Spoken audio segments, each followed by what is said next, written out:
welcome to episode 32 of the Chopping Block podcast, you guys. What's up? Hey, guys. 32. I wanted to name this episode and make some kind of Shaq Fu reference or call it You Can't Stop the Rain. And then I was like, You Can't Stop the Rain could also kind of be an allusion and joke and metaphor for WAP. So that would be really funny. But then, I just really felt like it would have went over everybody's head. And I just really want y'all to let bitches breathe. But, we didn't want to put that in the title. Let bitches breathe, bro. Like, please, let us be. Please. All right, so let's start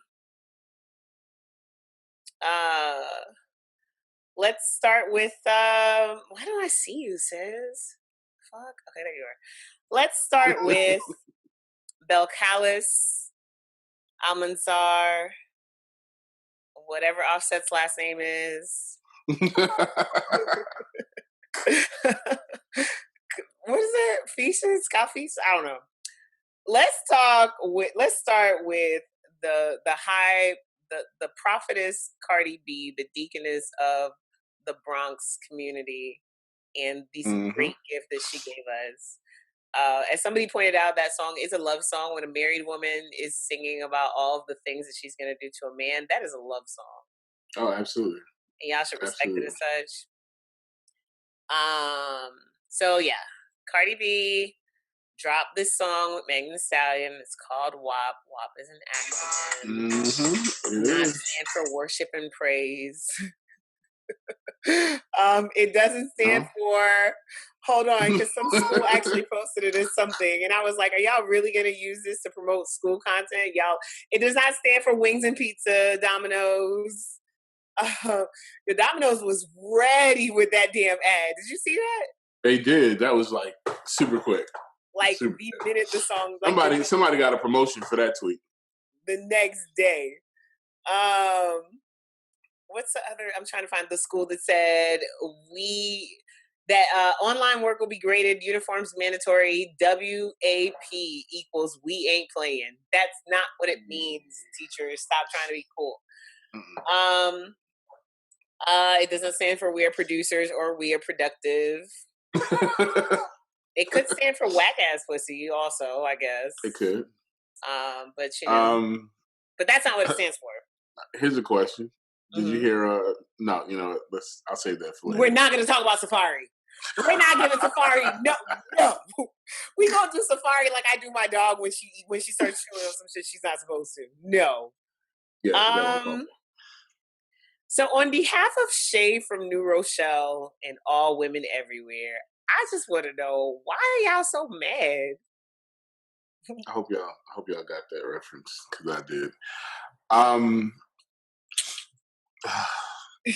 So okay. First of all, let's talk about what happened, right? Cardi and Meg did that thing that we wanted them to do, right?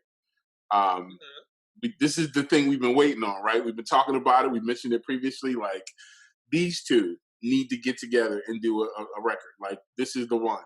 Yep. And when we got a hint of it, it was like, oh crap, it's coming. And boy, did it come. And I mean,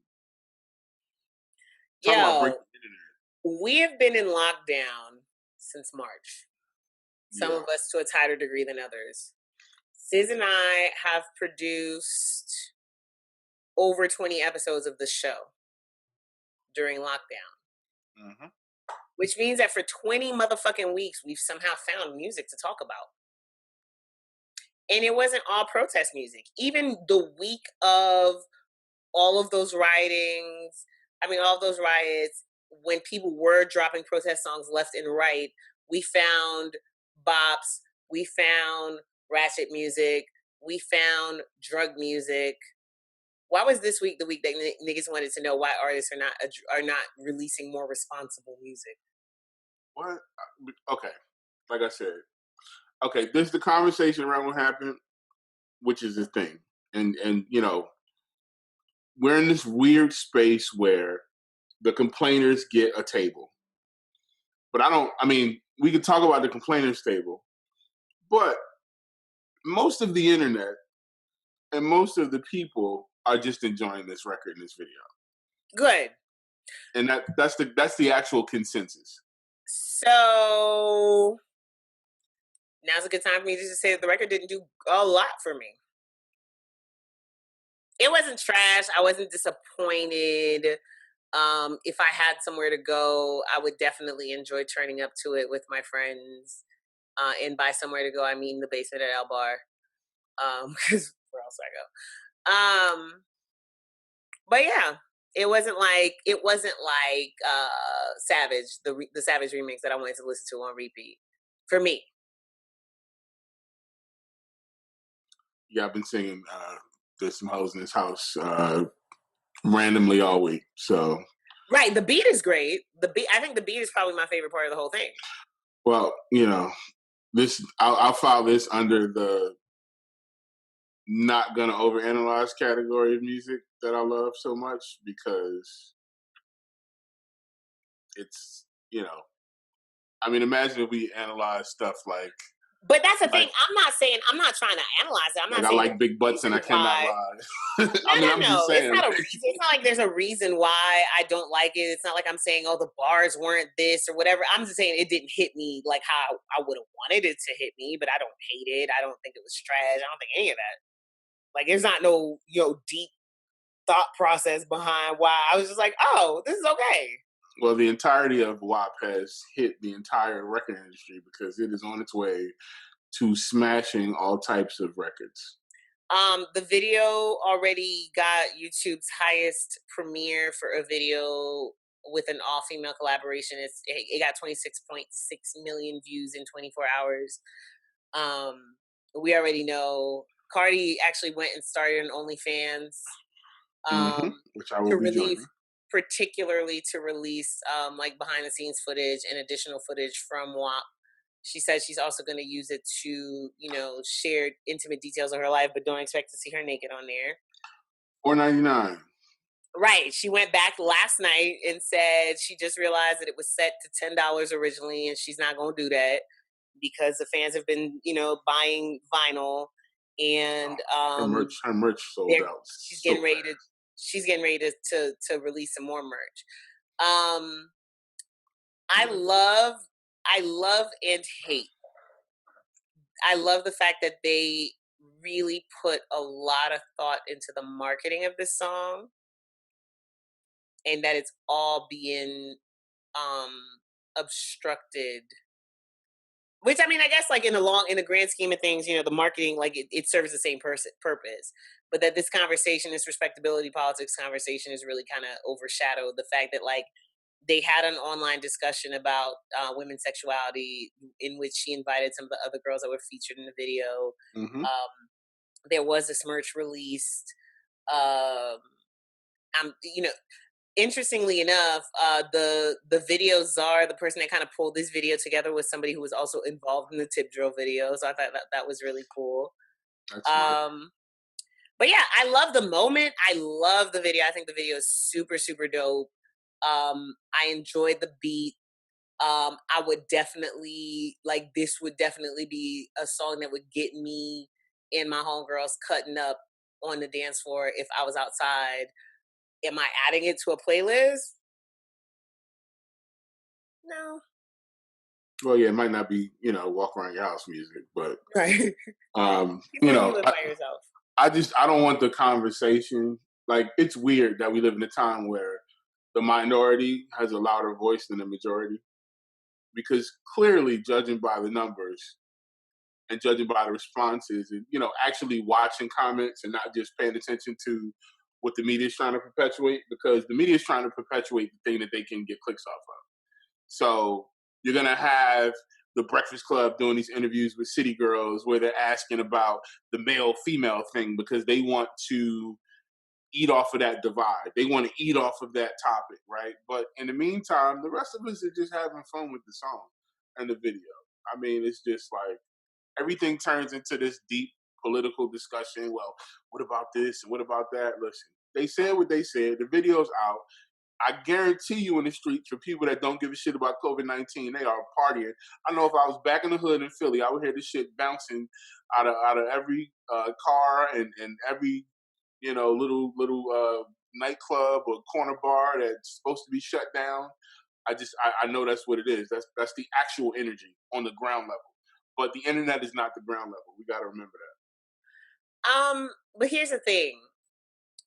I don't think it's fair to dismiss it as it's just the people on the internet complaining, because the people on the internet are so real life people. And so the people on the internet, um, depending on who you follow, certain things are going to be amplified, right? Well, yeah, I mean, Um, if you follow complaining ass niggas, then you're gonna see complaining no, no, no, ass shit. I'm not even just saying if you follow complaining ass niggas. Like you follow, like it's just I don't think that the complaining. What I'm saying is the complaining is not louder than the people who are enjoying it. It's just that's the thing. Like it's just like anything.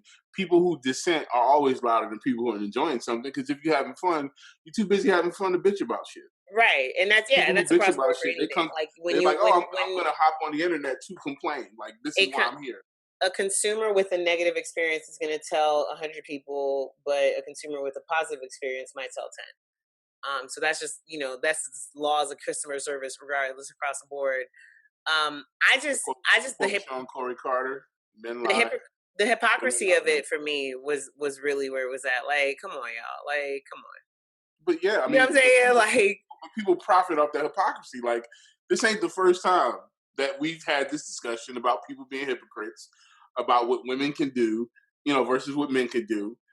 We've been having this conversation since another rapper besides Nicki Minaj got popular again, and that's not to say that that's we so didn't have it for before. me. For me, that's kind of the conversations that I'm more interested in having.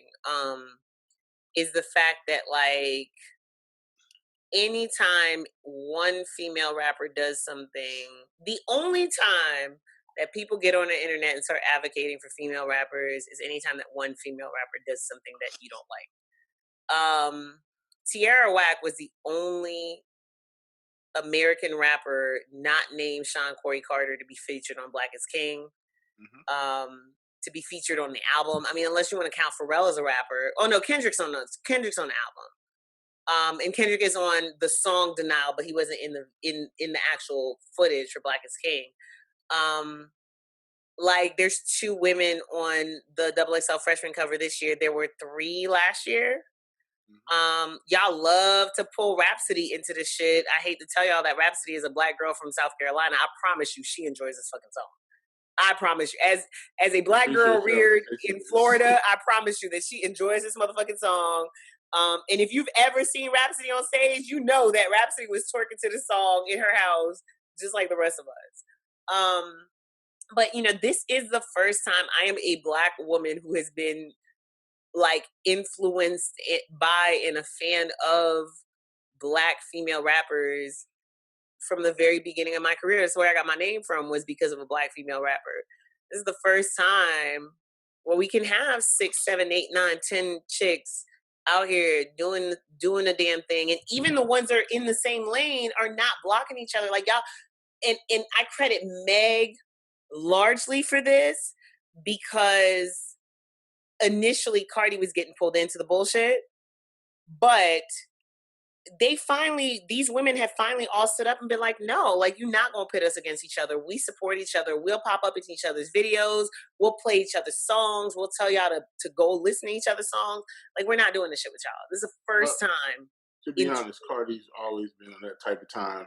I Mhm. mean, beside Cardi's always had that energy about her. Besides actual real life issues, you know what I'm saying? Like you can't help like what happens in the street and Right. two people actually don't like each other or something pops up or whatever. But her energy has always been supportive.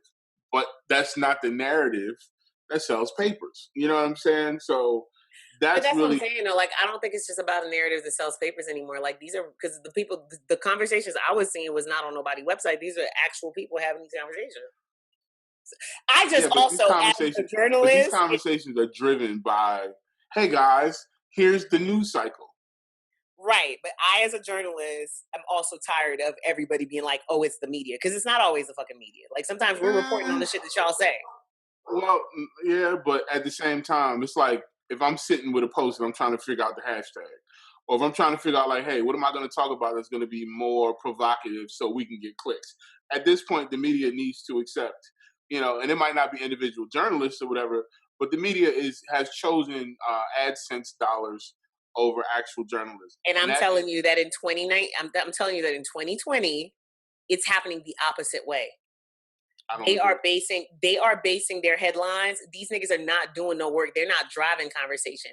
They caught on to that Jaguar right shit a full 3-4 days after a whole community of former a full week almost after she made her original post, a full 3-4 days after a community of former player people were online talking about it.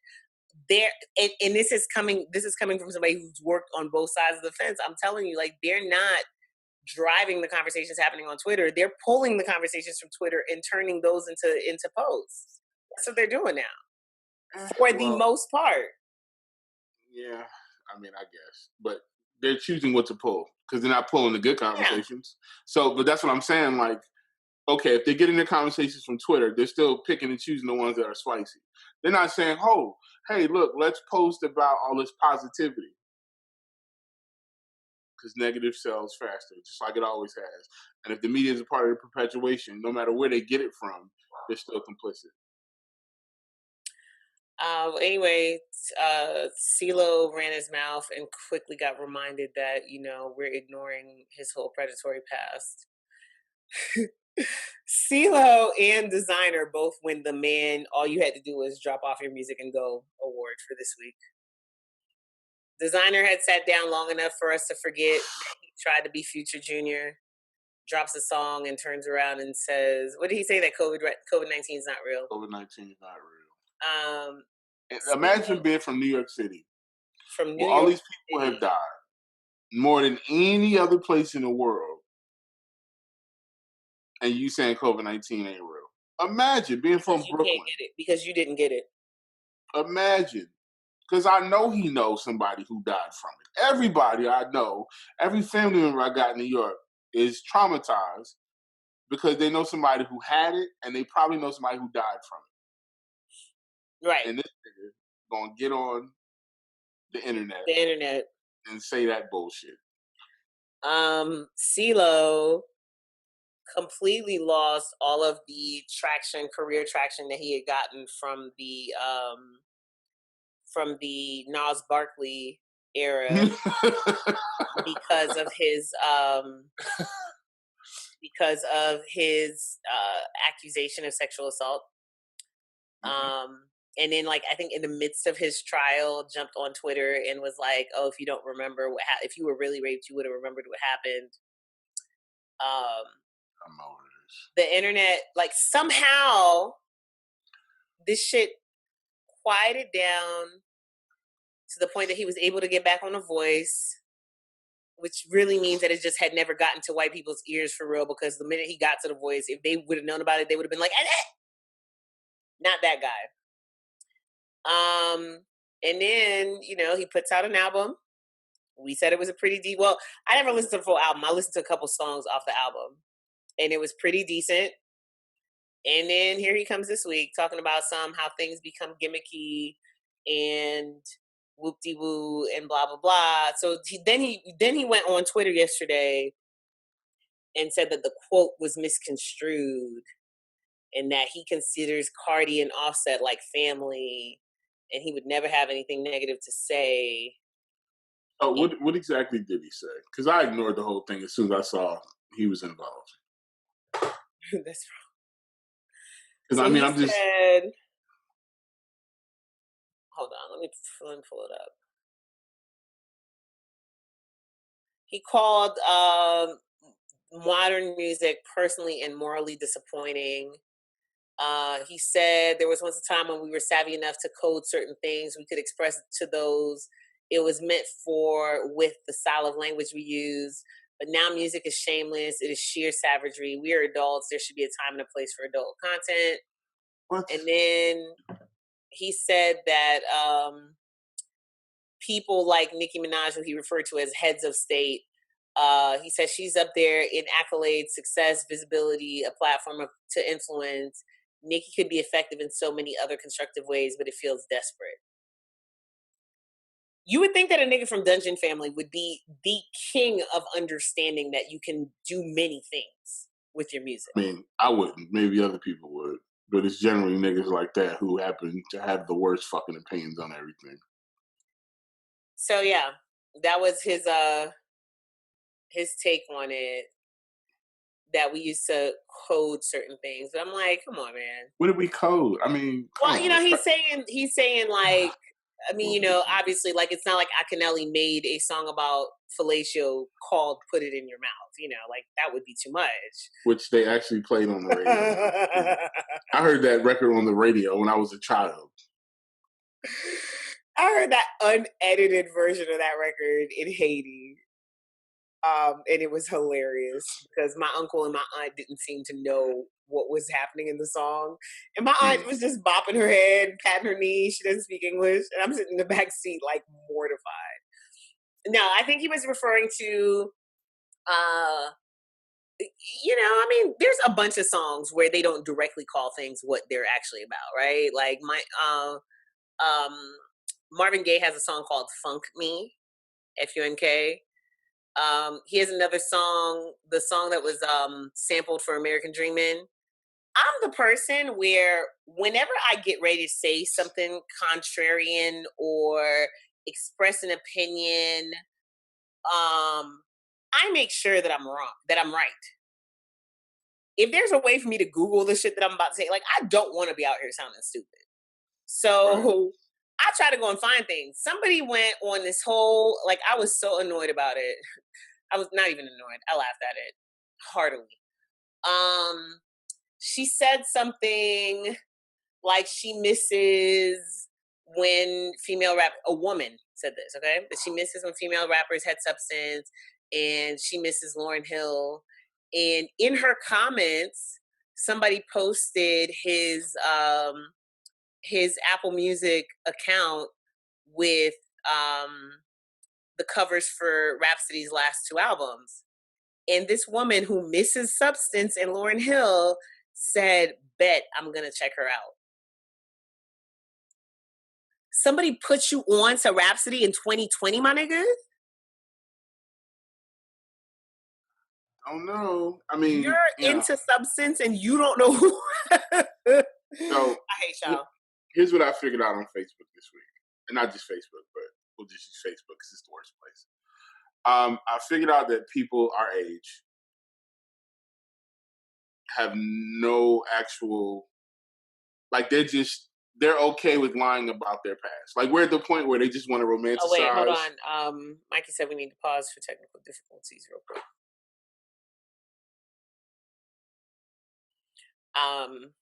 Can we keep going with the audio, Mikey? Yeah, because I'm still recording. Okay. My bad. So yeah, you were saying that people our age are at a point where we're at a point where we romanticize and lie about our past, right? I've seen people lie about. I saw a guy say, "Yeah, you know, my OGs, they told us to scrap. We were supposed to scrap instead of shoot people." I'm like, "Where'd you grow up, dude? Did you grow up in Philly? Because we shot a lot of people in the 80s and 90s. So what OGs are you talking about?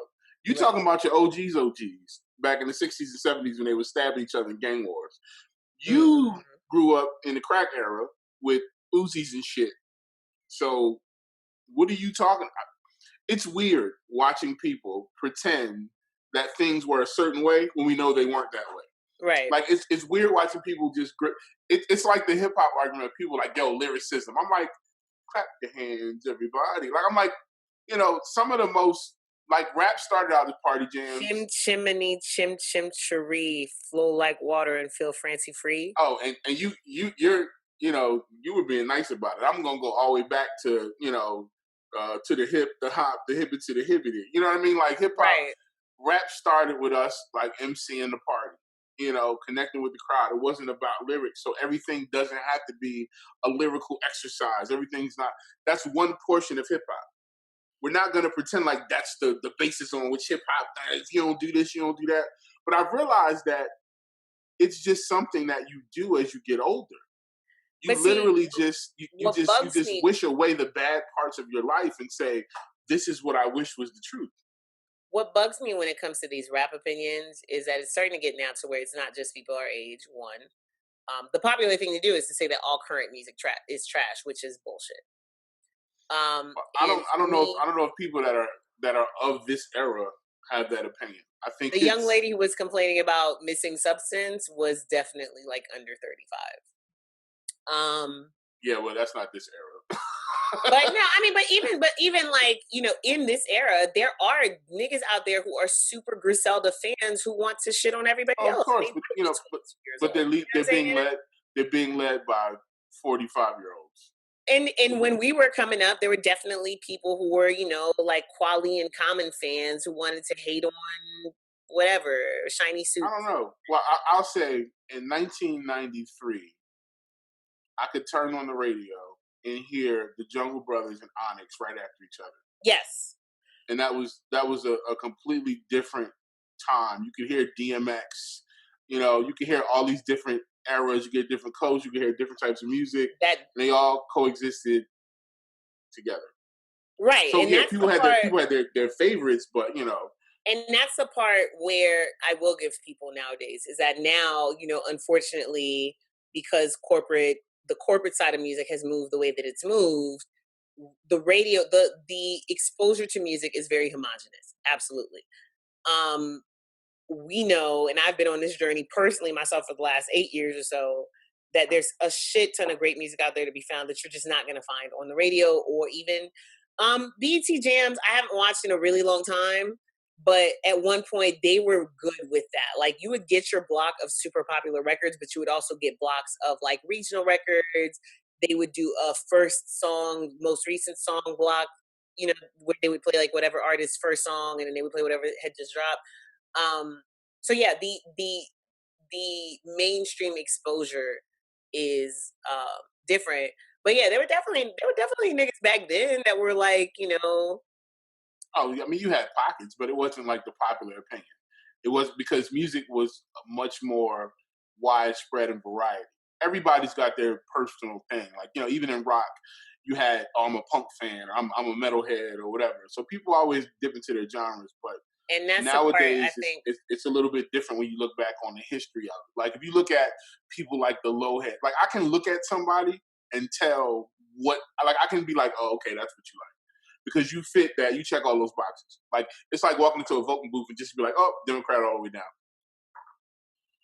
You do this, you do um that, you wear this, you eat that, you go here, this is where you party. Like, I got you, I read you. and I just really be wanting people to like actually go and seek out the music before you say that there's no good music out there. When I was pulling the list of music for this week, there was a bunch of people I clicked on where I would normally not have clicked on. Um, and I didn't enjoy the songs per se. The songs weren't great, but the songs weren't trash. You know what I'm saying? But the point is that I was willing to go and try and listen to the songs. And the point is that, like, for example, Lil Keed had this video, which I thought was super creative. The song just wasn't because we have a limited amount of shit that we could talk about. Um, so it wasn't strong enough to make the cut compared to the other shit. But the video is super creative. It's him, and he has apparently. Well, I don't know if this is who he performs with all the time, but in this video, he has a rock band backing him up, and he's acting very Mick Jaggerish for the whole video. I thought that was super creative. I feel like um, there's something to be celebrated about Little Keed, who is a street rapper from Atlanta, even having the foresight to make that kind of a video. So I just want people to just, like before you start saying shit, like go and fucking try to find it because it's really not even that hard to find. These people aren't, they say like as you get older, you don't become the primary consumer or curator of music. So, I mean, I'm starting to see it. If you're a marketer or if you're in music, your demographic that you're searching for is going to constantly be that younger audience, that 13 to maybe 25, because those are the people that are really out here still actively in the music. I think at the later point, people don't listen to music as much. They just don't. It's not the soundtrack to their life that it was when they were younger. So maybe they're just not out here Actively And niggas seeking like music, period. somebody said to me, who is so sad. Niggas trying to holler, and I tried to let him make it. There were a lot of like conspiracy theory is things that were said in passing, like kind of like I'm gonna put it out there and see how you respond. Like almost like you know how they have these secret societies and like you'll see in the movies where they'll say something that's coded to see how you respond to it so that they can tell if they can go on with the conversation. So he made a couple of those type statements and I let him rock. And then he was like, all the new music today is trash. The only thing I listen to is Griselda. And I was like, yeah, this is where I get off. But Griselda sounds just like music I listened to growing up. And Not, that, like I listened to, I think it's one song on there, um, that I put, there's a song on today's list of music that I went through from, the Black Mafia, it's not Black Mafia family, one of the niggas, BSF, so Black bad. Soprano Family. To my BSF. Yes. I got you. And it was really good. But while I was listening to it, I was like, nigga, I don't want to listen to this all the time. You don't want to listen to that all the time. Stop So, fronting. but here's the thing. Like, those are my favorite Stuck in '96 niggas and their kids. Okay, um, I love Ghostface, one of my favorite rappers ever.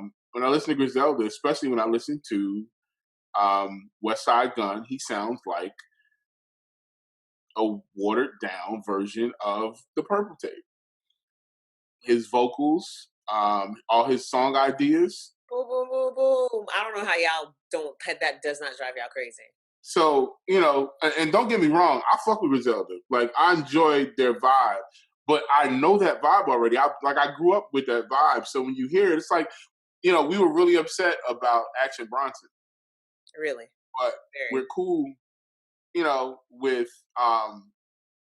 with West Side Gun and making some Supreme Clientele. You know what I'm saying? Like, I'm just not ever gonna let you get away with that one, dog. Like, and his projects are getting better and better, and I'm really enjoying his music. But Conway and Benny are my guys. But that vibe is very, very, very 1996. It's very put on your polo rugby. It's like it's super, super, super contrived. I'm sorry. It is. And the fans of that music, I knew you'd be the fans of that music, dog. I could section off the people I know in my personal life from Philly who would be fans of that. I could say, all y'all niggas like Griselda, don't you? I wouldn't even play it for certain people. I know, like, y'all niggas, y'all stuck in the past. That's what y'all like. And it's not saying that everybody that likes Griselda is stuck in the past, but some niggas are gonna be like, I only like stuff that sounds like Griselda. Because I only listen to, Stretch and Bobito cassette tape freestyles. And like I All right, said, bro. that's my problem. If you Grow listen up. to Griselda and you listen to Guap Dad and you listen They all fired. to Like, Young come Dolph on. and you decided that Griselda was what you preferred, That's cool. cool. Y'all Exactly. niggas don't even get off of your stoop At all. They and don't get off decide the that your set house is at the best all. house. At all. At all. So At anyway, all. But that's the thing. It's about the variety. Like, when people pick, when you pick a hill to die on, and you're like, yo, this is me. This is all I listen to, son. And then you hear me, like, and then you birth children. And I mean, just by a younger audience who act the same way, and it's weird. Like, dog, I know where you got your whole style from. You ever see somebody that uses a slang word that they don't even know where it came from, and you know where it came from? No, I don't know Right. where any of my slang words come from. I'm an immigrant. I call niggas money all day. Right. But a Harlem nigga would be like, word. Right. The first time I heard a Harlem nigga call another man daddy, I was like, What's good, Daddy? I'll see. That's a very up north thing. Like, in Philly, I call, yo, what's good, baby? What's good, baby? You good? And that's just normal. Like, hey, baby, like, you know what I mean? Like, but I when can see, or like, like when when you it doesn't first translate. noticed that Big was like, nah, that's my folks, nah, love wouldn't disrespect. You're like, well, Yeah, we say that. Yeah, like, what's good, love? Like, those are like very, very, very northeastern conversations. normalize black But I people. realized, like, once I got out of that zone, I'm like, oh shit, this ain't what everybody else on. Anyway, I want y'all to just turn to your neighbor and say, neighbor, the next time somebody tells you that only X is good music, just point them in another direction. That's why I'm making the playlist. Please. I'm making the playlist because somebody said on another thread that women are very one-dimensional when it comes to music, right? I thought he was saying the artist. And so I said, you can't say that. I said Tierra Whack, Chica, Kamaya, Rhapsody. I said in the Rhapsody, I said those are all women that are kind of in between that Rhapsody lane and that City Girl Cardi B lane, right? Then you got Bo Brown, you got Lyric Jones, you got all these other women that fall into that same category as Rhapsody. I said, there's all this variety out there. You can't say that we're all one sided. And he was like, gangster rappers. You got Young M.A. That's what I said too. I said all them girls from Detroit, like, you got all them angry girls from Detroit that are rapping about gangbanging. Like they're not rapping about sex. I don't get it. Like, And his response was that, and I don't know where this person was from. The person that tagged me in the post is from Memphis. It's from Tennessee, not even Memphis, but they're from Tennessee, not from a big town, right? You know what? I'm going to try not to share my theory this week. And so his response to me was that he doesn't know a lot of women that could name more than just Trina, Nicki Minaj, and Cardi B. And so I'm just gonna make the list. You know what? Maybe you didn't know, my nigga. So we had a whole conversation yesterday at our social distanced gathering, and one of the things that we agreed with, and there were two gentlemen sitting at the table that were from the South. So, I love the South. I'm from the South. My family's roots are in the South of the United States. But y'all some ignorant ass niggas. Let me tell y'all something. And he admitted that to you. Like he basically said, I don't know anybody who could do this. Fam, life does not start and stop with your little ass opinion. So the problem is you need to go get some culture, my dude. Like you need to see some things that are beyond, and that's not anybody's fault. And there are tons of cultured people in the South, don't get me wrong. But there are also tons of uncultured people because of their situation. Like, fam, you have to want to know more than you know. You have to. At some point in my life, I decided that I wasn't just going to be like every other nigga in Philly who was sitting on the corner doing the same thing. I was going to seek something beyond and above what I knew, right? At some point, you just got to know that the world is bigger than your block or, your corner or whatever it is that you know. And if after that, you still feel how you feel, cool. But chances are, once you get cultured, my dude, you won't, right? So that's one of the hardest things. Like even coming down south for school, it was like, whoa, where's the culture? You know what I'm saying? Shout out to Florida because y'all like some weird mixture of no culture and all the culture. It's Miami and then no culture. Well, it's really what it is. Yeah. It's South Florida. It's still by default a little bit better than other places just because of all the immigrants. Yeah, Florida. I don't think Florida really officially counts as the South to a lot of people either. No, it doesn't. Even though it's some really southern shit going on. It's the southernmost. But so it's not the same. It's its own special lane. All right. So there was a battle. I was really excited about it. I saw a flyer that said it was at 7 p.m. Pacific time. I got on the computer really excited at 9:58 to find out that I had missed the whole thing. Holy crap. But then I couldn't find any conversations about it. I could not find, I've yet to see a scorecard. No, I have not seen a scorecard. Not like how everybody else's scorecards was floating around. I saw one from Billboard. You saw an article from Billboard, but like that snapshot of like, here's what they played. Oh, you mean people actually haven't used that? Yeah, I haven't seen that. No. Tidal made a playlist, and when I went and looked at the Tidal playlist, it still didn't look like it was in order to me. We actually made a playlist. I'm gonna have to slide you that. Bounce King, we made a playlist, an actual playlist. It's fine. It's over. I'm over it. I don't even care. It happened. Yeah. So So there is a Revolt did an article with the most legendary moments. And that's what led me to believe that this Tidal playlist was not necessarily in order. Well, Tidal don't even give a fuck no more because they like, listen, y'all don't win with Apple, so whatever. They said "Bees in the Trap" and "What's Free" were the last two songs. Does that sound right to you? Um, no. So they might have been the last two songs that their DJs played, but they weren't the last two songs of the actual 20. And then Pin to I the know Cross and Moneymaker were the first two? No, right? They didn't start with the brand new songs. No. Okay. They were just playing records. Like the DJs were playing records.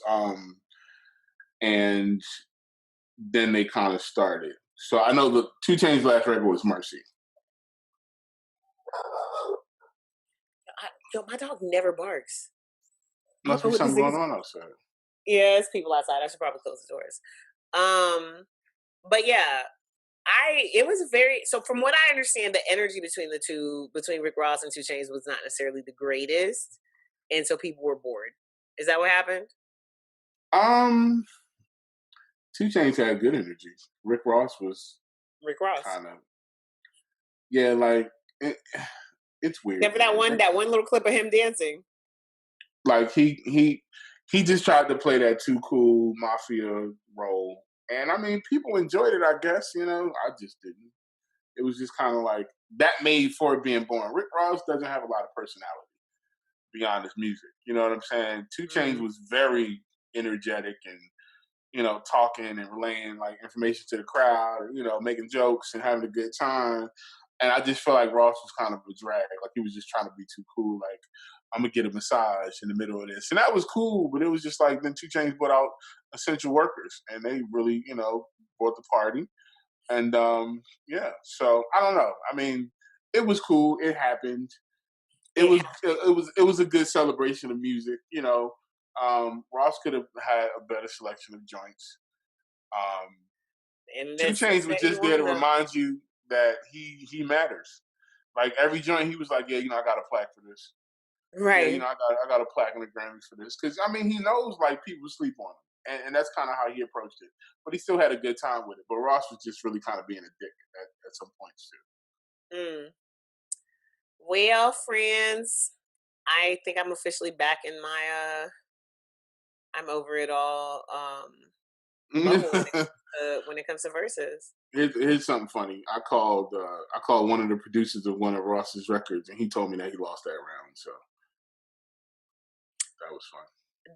What does people officially like? What was the official consensus as to who won? It was a lot more Rick Ross.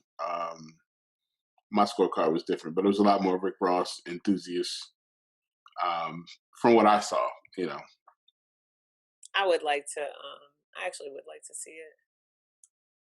Come to think of it, I would like to see that list. In any case, Billboard put Timbaland and Swiss Beats on its cover this week. hmm The article is called "The Versus Effect." hmm How Swiss Beats and Timbaland turned a pandemic diversion into a cultural phenomenon and the industry's next big bet. That full article is available on the Billboard website, even if you don't have a subscription, because it was their cover story. No So y'all paywall. can go check that out. Thanks. All right. Let me see. Before we get into this freshman cover, Mikey, you could start my little 90-second timer. I don't even think it's going to take me 90 seconds. Really, honestly, and truthfully. Hi, guys. In case you didn't know, most Black people not born in Africa at this point in the 21st century probably have some kind of ancestry in their background that is not just straight from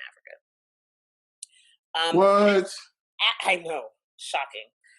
As it would happen in the Caribbean, in the West Indies, over the course of let me see, Columbus landed there in 1492.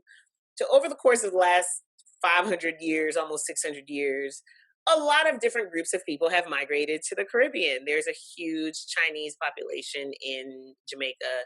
There's a huge, like, Indian population in Trinidad, in Guyana, like to the point that they celebrate the Festival of Colors. Like they have a lot of traditions that come from India.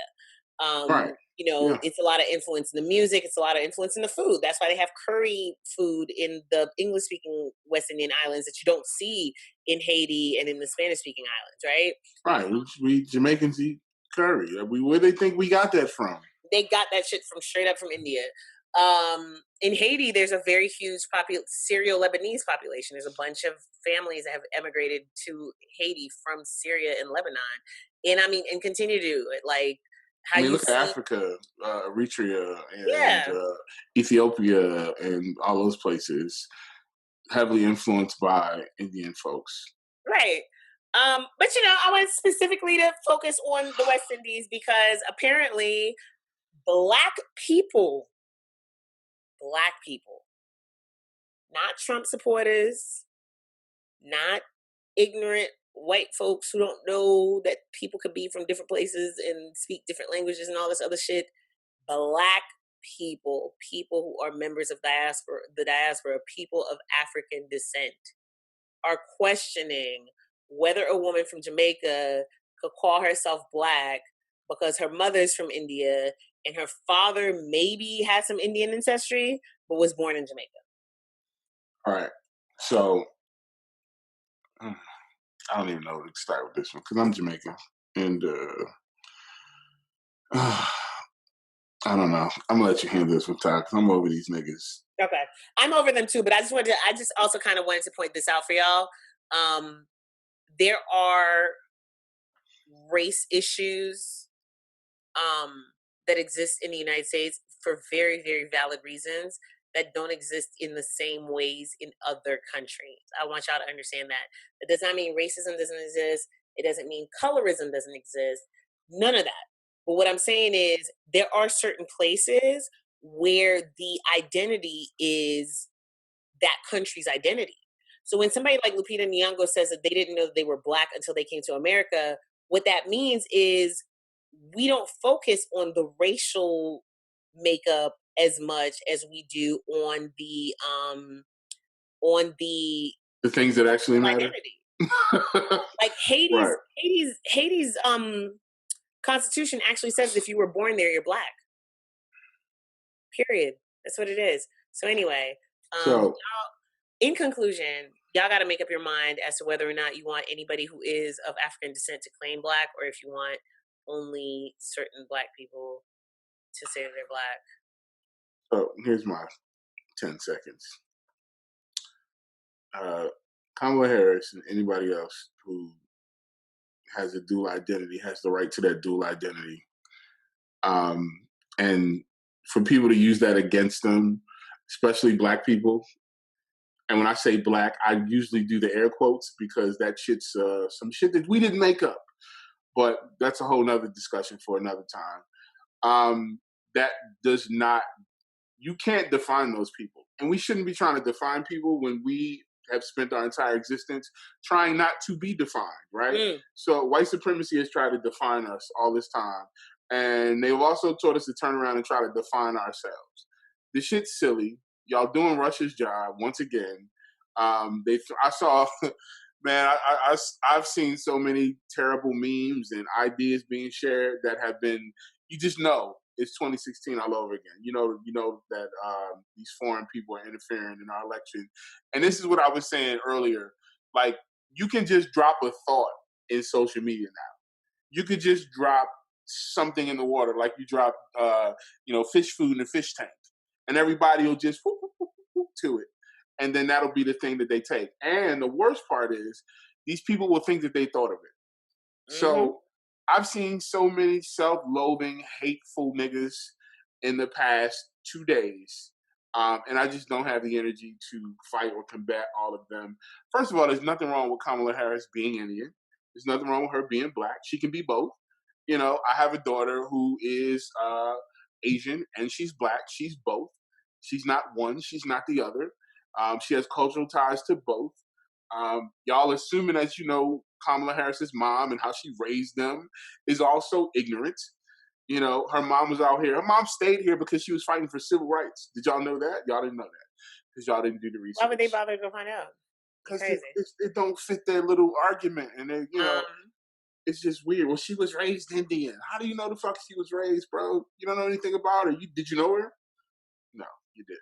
Well, she claimed she wasn't. No, you didn't. Where'd she say that? She didn't. It's weird. It's weird. she's an AKA. I saw somebody blame her for mass incarceration. Actually, no, let me take that back because there's a whole bunch of people who are in predominantly black, or black panhandle organizations who are not black. I But have but multiple but here's homos the who thing, are though. white or sigmas or whatever. No. The thing is, the fact that she is an AKA does speak to the fact that she couldn't have been out here like, man, I ain't black. Right. Also, but What? regardless, like, hey, hey, hey, hey, hey, hey, hey, hey. It's a lunatic in the fucking White House, okay? Like, there's a person who has let us live in this condition and become like the worst. Like, nigga, we watch so many post-apocalyptic movies. Everybody's supposed to be trying to get over here because we supposed to have the juice right now. I'm gonna tell you who the We're worst the are. ghetto. The worst We people are right the now. ghetto of the COVID experience. So I need y'all to focus and get that motherfucker out of the White House. That's it. The worst people right now are Kanye stands, because somehow Kanye stands are coming for Kamala. And the baby who says he's going And to vote for Kanye. who cares what that nigga said, man? Just shut up and make your little happy rap music. Bops. Like that's it. Like that's why you're here. Just shut up and make those little stupid songs that we like. Like don't nobody want to hear that shit from you, bro. At all. This is like it's we living in an upside down. And yeah, my mute button, my delete button is on full blast because I ain't got time for y'all niggas because y'all ignorant as fuck. And you think like you just came up with these ideas, man. White supremacy is playing y'all ass. Russia's playing you once again. All right, this is a survival game. But for y'all to be out here telling black people who's black and who's not, Ooh. y'all don't even know y'all family tree, dog. You Let don't me even know tell you y'all got a something. 23 and me your ass. Let me tell you something. Here's the gag. The gag is that there's a lot of people, that whole ADOS movement has been trying to tell people who's black and who's not black for Clowns. a couple The years biggest now. clowns. The For a biggest couple years clowns. now. The biggest clown. And they love these moments. They love because there are a lot of the people who are making this noise. So let me tell you something. I saw Herman Cain's dead account. I saw Just tweet. this tweet. To which David Allen Greer said, "Ain't you dead?" Oh, you know it's election season.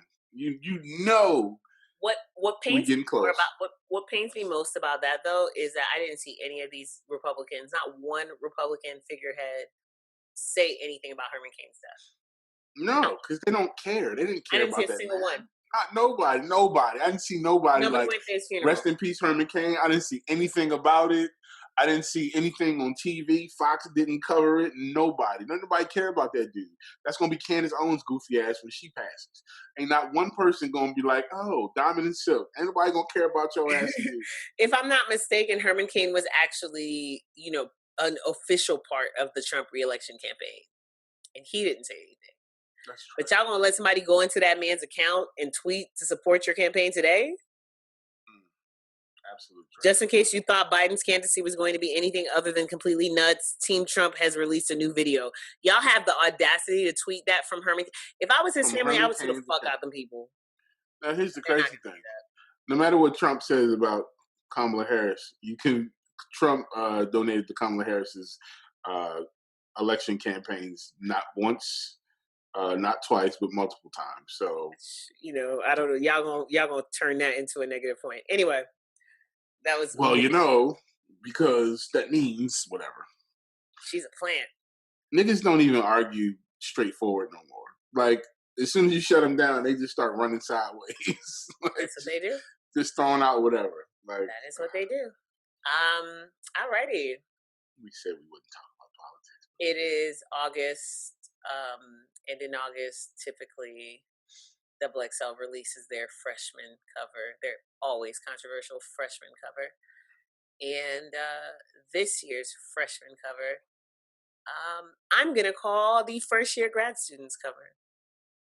Yeah, Because this one is interesting because these are people who have like some of these people got like 2-3 albums there's out. only Like, one person on here who I can say, and I know that I'm not the average person, but I'm also not in any of these kids' demographics. So me knowing about their music is purely me knowing their names is purely accidental. I mm-hmm. don't know that I know any of their music except for Fabio Foreign, Jack Harlow, and we played a song by Mulatto last week. I don't know any of the rest of these people's music. But I know their names. I know that I've been seeing NLE Chopper's name for a very long time, Polo G's name for a couple years, Cowboy I've seen, Baby Keem I've seen a lot. Rod Wave has been doing a whole bunch of shit. Anyways, the list is I would say Baby Keem because he didn't have a breakthrough moment solo as an artist. I would say Chica because she hadn't had that breakthrough moment. Like I don't even think she released a full album yet. She put out an EP that we hmm covered, but you know, a lot of these folks are like NLE Chopper's got like six. He puts out a lot because I see his name all the time in the releases on Genius. So a lot of these folks, Lil TJ, all over the place and been all over the place for a while. I just feel like Jack Harlow, my first time seeing Jack Harlow perform, he was one of the opening acts for A King had a Raise the Bar showcase for mm, A3C 2017. It was hosted by Combat Jack. And the headliners was Griselda. And Jack Harlow was like maybe the second or third act to go on okay. and made a great impression to me because we were having all kinds of technical difficulties, all kinds of audio difficulties. And he was just like, I'm just going to go Acapulco. He didn't say Acapulco, but he didn't let the lack of the lack of the sounds phase him, which means that not only was he performing in 2017 at A3C, but he was already a seasoned enough professional to be able to ride the wave and make it work. He 27. was, but what I would say is, especially for somebody like him, he's been developed. Yes. And shout out to Generation Now, shout out to Drama Cannon and all those folks over there. He's been developed. He hasn't had his moment. What's popping is his moment. So this is like the first year where people are like, oh, Jack Harlow, you know. Right. And if you live in Atlanta and The right like people. KY and cats who've been like championing him for a while, like we're aware. But for Jack Harlow, it's like it's been cool to watch his journey and to see that he's arrived at this, and now he's on his way. And this is kind of like he's like the perfect example of what a freshman should be, not like, yo, we just found who was popular and put him on this list. Mhm. And I feel like that's more of what they did. Like, let's find the young, popular people and put them on this list, no matter how long they've been out. So when you said Baby Keem hasn't had the moment solo, who is he? Like, where does he come from? So, Baby Keem, my first time I heard of him, he was a producer. So he went by his real name, Hakeem Carter. He Okay. produced a couple records on Redemption for J Rock, right? Okay. Amazing album. And then he was working with Cardo. Cardo got wings.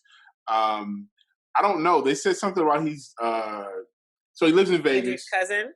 Yeah, they said he's Kendrick's cousin. I'm not sure. I haven't verified that one. But he went from being a producer and working Mm-hmm. on these tracks, out in the West Coast and that Mike and Keys world, like that whole like TDE world, Mm-hmm. like producing. I mean, that's what really grabbed me. Like, yo, this kid is fucking nuts. Like, how old is he? And he was younger then. Then I started watching the solo work, dropping a mixtape here, putting out a song here, putting out a song there. Him and Cardo doing like a little EP, or they did a SoundCloud release or whatever. Mm-hmm. But in that video that Kendrick released not too long ago, maybe a year ago, um, he was I think one of the main characters. Where they're like sitting in the park or some shit. Oh yeah, Um, yeah, yeah. When it yeah, was so like we were trying to figure out what Kendrick was up to, and we never figured right, it right, out. right. Yeah, yeah. So he was in that. But he's just been dropping solid things here and there the whole time. The industry's been like people that know, like people that make music have been screaming his name in the background, like really loudly. You know what I'm saying? He's been compared to Pierre Bourne, that kind of like producer, rapper, like perfect combination. And he's somebody I'm super excited about. Like Baby King, that's definitely a name for y'all to watch out for. If you weren't up on him, do your math. Yeah, he's got some shit. All right. So your full list of 2020 freshmen: NLE Choppa, Polo G, Cowboy, Lil TJ, Fabio Foreign, Baby Keem, Jack Harlow, Rod Wave, Chica, Mulatto, and Little Keed, and 24K Golden. Who That came in means with the 10th spot. So that means yes, he was and that voted. was the fan. That's the fan spot. Yep, that's dope. So that's artists from Memphis, Chicago, New York, Vegas, Louisville, St. Petersburg, Montgomery, and Atlanta and San Francisco.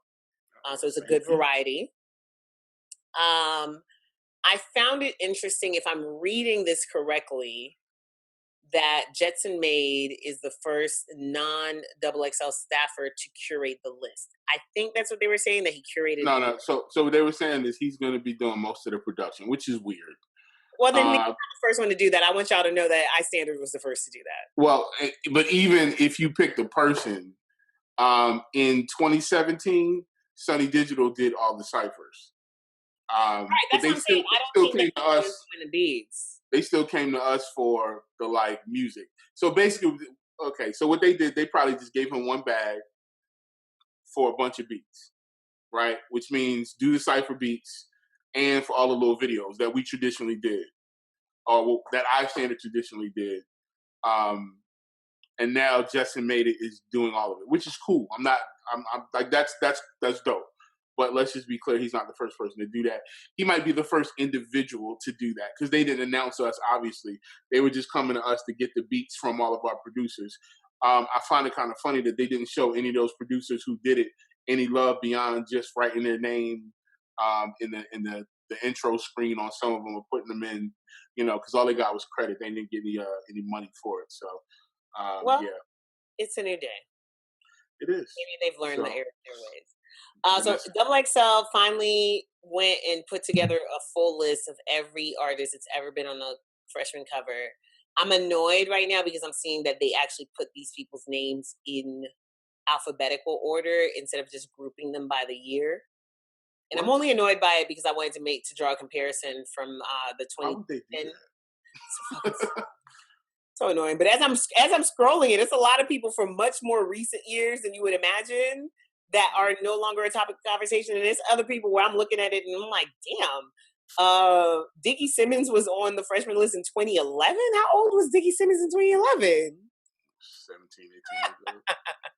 Wasn't he three? Let me stop. Wasn't he still a baby on his dad's show? I'm playing. So I'm going to pull that real quick. But while I pull that, here's the thing that I saw that I found very, very interesting. In the announcement that Double XL made, they made it a point to say that Pop Smoke was the very first person that was chosen for this year's list, and that Yes. he had accepted to be featured on the list, but that due to circumstances beyond their control, that they were not able to include him posthumously. And I felt like that was kind of weird. Like that don't like that just seems odd to me. And it seems like some real petty shit for y'all to put out there. Well, I mean, because it is, and that bothered me a little bit too. And it's very, it's crass. Like it's definitely tacky on their part. But what do we expect from Double XL? What's their mission? What's their goal? Readers, their goal is to get as many people clicking on shit as possible. That's it. And this is their cash cow, as Jay Hatch used to say. Like, you have one big thing that's your nut, and this is their nut. Every year, the XXL Freshman is what they make most of their money on. Besides their videos, where they don't pay creators for the music that they use. Mm-mm. But this is how they pay their bills, off of trash. So. Because I don't think that, because y'all have never had anybody else on the freshman cover posthumously, I don't think that you have people on there who have since passed, like Mac Miller, and he's not the only one. But y'all haven't had anybody on there posthumously. I don't think anybody was going to look at that cover and be like, Pop Smoke should have been on here. Why he's not on here? Like, y'all didn't really have to put that out there. And then if you're going to put it out there, then tell me the whole fucking story. And they did it. They did it in a way like. But the part that I really didn't like was them mentioning that his estate didn't allow for them to put him on the cover still. Like blaming his due to family. circumstances beyond our control. Right, like kind of blaming his family, like, oh well, Pop Smoke. If y'all want to know why Pop Smoke ain't there, ask his people. Like, that's corny As hell. Because honestly, nobody was going to ask you guys. I don't think. Nobody was gonna ask y'all. Nobody. I don't think. I I mean, think maybe at most people people would have been might. like, "Damn, man, it's too bad that he wasn't here because if he was here, he probably would have been on there." But And nobody was it would have been like, "We okay for gotta them put him on to there." do that. Like if they would have just did that and just took that angle, like, hey, we wanted to put Pop Smoke on here, Write a separate but we article just didn't about him. because or something like that. But I just felt like they kind of threw his family under the bus. They could have done that in a Mm-hmm. way where they didn't include the whole part about his people and Mm-hmm. like, oh, maybe Victor and some interest don't want us to put him on the cover. Nah, man, let that man rest in Wait, peace. they actually said that? Well, no, they just said beyond our Beyond our control. control. Okay, yeah. So, but beyond our Which leaves a lot control, to interpretation. You're right. right? It's It's that's a a lot little of that's interpretation. just Like because you're not telling me what happened. it's messy. It's absolutely Very messy. messy. Okay, I'm still trying to get. I'm at the O's now of who was the 2010 Are you list. on Twitter? Because I think the Twitter list was a little bit better. I don't Now, know. listen, I'm in the O's. I'm already Okay, on. cool. I'm Yeah, just scrolling down their page, so I I can feel tell you like who I have so far. Because no, this is a really I feel like funny on list. Twitter they actually did it by year. So, 10 years ago, the freshman cover consisted of, in alphabetical order, Big Sean, Donis, Fashawn. I think that's how you say his Donis. name. I think Wow. I never properly learned how to say his name. Donis. Holy crap. Freddie Gibbs, J Rock, J Cole, Nipsey, OJ the Juice Man, Pill, and let's see if there's anybody else. That might be it. I think the 2010 cover might have been arguably the most talented cover. And that's the one Wiz in them, right? Yeah. No, was Wiz on this one? Possibly. I haven't made it to W's yet. Hold on a second. I'm still on T. Why would they do this? Why would they do this? They're so disorganized. And then they got Vince Staples on there. It doesn't even say a year. Wale was 09. Yeah, Wiz was 2010. Wale was 09? Mm-hmm. Roscoe Dash was 2012, and niggas was mad at that. Like, why is he here? By 2012. By 2012, that's a good question. So Big Sean, Donis, Fashawn, Freddie Gibbs, J Rock, J Cole, Nipsey Hussle, OJ the Juice Man, Pill, Wiz Khalifa. That list right there consisted of all people who had a little bit of a buzz, but that were not on for real. If you think back to 10 years ago. Pill was on MMG. Pill was on MMG after the cover. Yeah. Mm-hmm. Donis and Pill are part of that generation of rappers I felt that got lost in Atlanta, because I feel like when Tip and Jeezy came out, it was the first time that they saw artists who were talking about street shit, but were also like from the South, who were talking about street shit, but were also lyrically talented, right? Mm-hmm. And they stood in contrast with Outkast, but then they also matched the skill level, right? Right. And so they started signing all kinds of artists who were just like that. Pill, Flick Puller, what's his name? You just had to say. Saha, Donis, and it was one other person. Right before them was Bobby Krieger. I was about to say that was also also you had the other Bobby, B.O.B. Yes. So I think B.O.B. was also on the 2012 cover. But B.O.B., when he first came out, we all knew B.O.B. from like these kind of more fun records. We knew Haters Everywhere You Go B.O.B. Like we didn't know B.O.B. was gonna, whatever. But so he was a little bit different from these guys who were kind of like kind of street, lyrical but not dry, whatever. But this is the list. If you look at that list, look at Big Sean now, look at Freddie Gibbs now, look at J. Nipsey and Wiz Khalifa. B.O.B. was actually 2009. Okay. With Wale. 1, 2. Yeah. So 1, 2, 3, 4, 5, 6 of these artists from 10 years ago who are still very, very relevant. And of those 6, I think J Rock is maybe the least successful. Mm-hmm. Well, I don't know. Of those 6, Gibbs, Big Sean, Cole, Nipsey, Wiz Khalifa, and J Rock? It depends on how you define successful. It took J Rock longer, Okay. but J Rock is a Grammy nominated, and he made a shit ton of money the last 2 years off of one fucking One song. fucking song, yeah. Probably more than half of the people made ever in their Okay, career. so I should say maybe more But I know established, what you mean. I know what you mean. better known. Yeah, I know what you mean. Yeah. I really wish that this list was not split up the way that it's split up, because this is just stupid and it makes analyzing it just fucking painful. But yeah, congratulations to the XXL first year grad students and the two freshmen that are actually on the list. Did you know Troy Ave and Joe Buttons are beefing? Huh? Did you know Troy Ave and Joe Buttons are beefing? No, because why would I pay attention to either of those people? Absolutely not. I refuse. Like, it's like them two is like when I wake up in my neighborhood, when I wake up in the middle of the night and I hear niggas outside arguing, I'm not gonna go see what's going on. I'm just gonna pray that nobody shoots and go back. What are they arguing about? No. But there's a diss song. There's a diss song called Junkie Joe that I have to listen to. Junkie Joe? Junkie Joe. Oh. Apparently Troy Ave challenged him to take a drug test, $50,000. And Joe Buttons declines. Oh. I mean, I get it, because if I was Button, I'd be like, fuck Troy. Like, what am I proving to Troy Ave? Well, I don't know.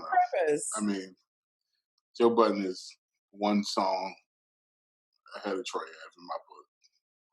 As an artist, absolutely. And as a figure, a public figure in rap right now. Well, you're not on the same level. But beyond all of that.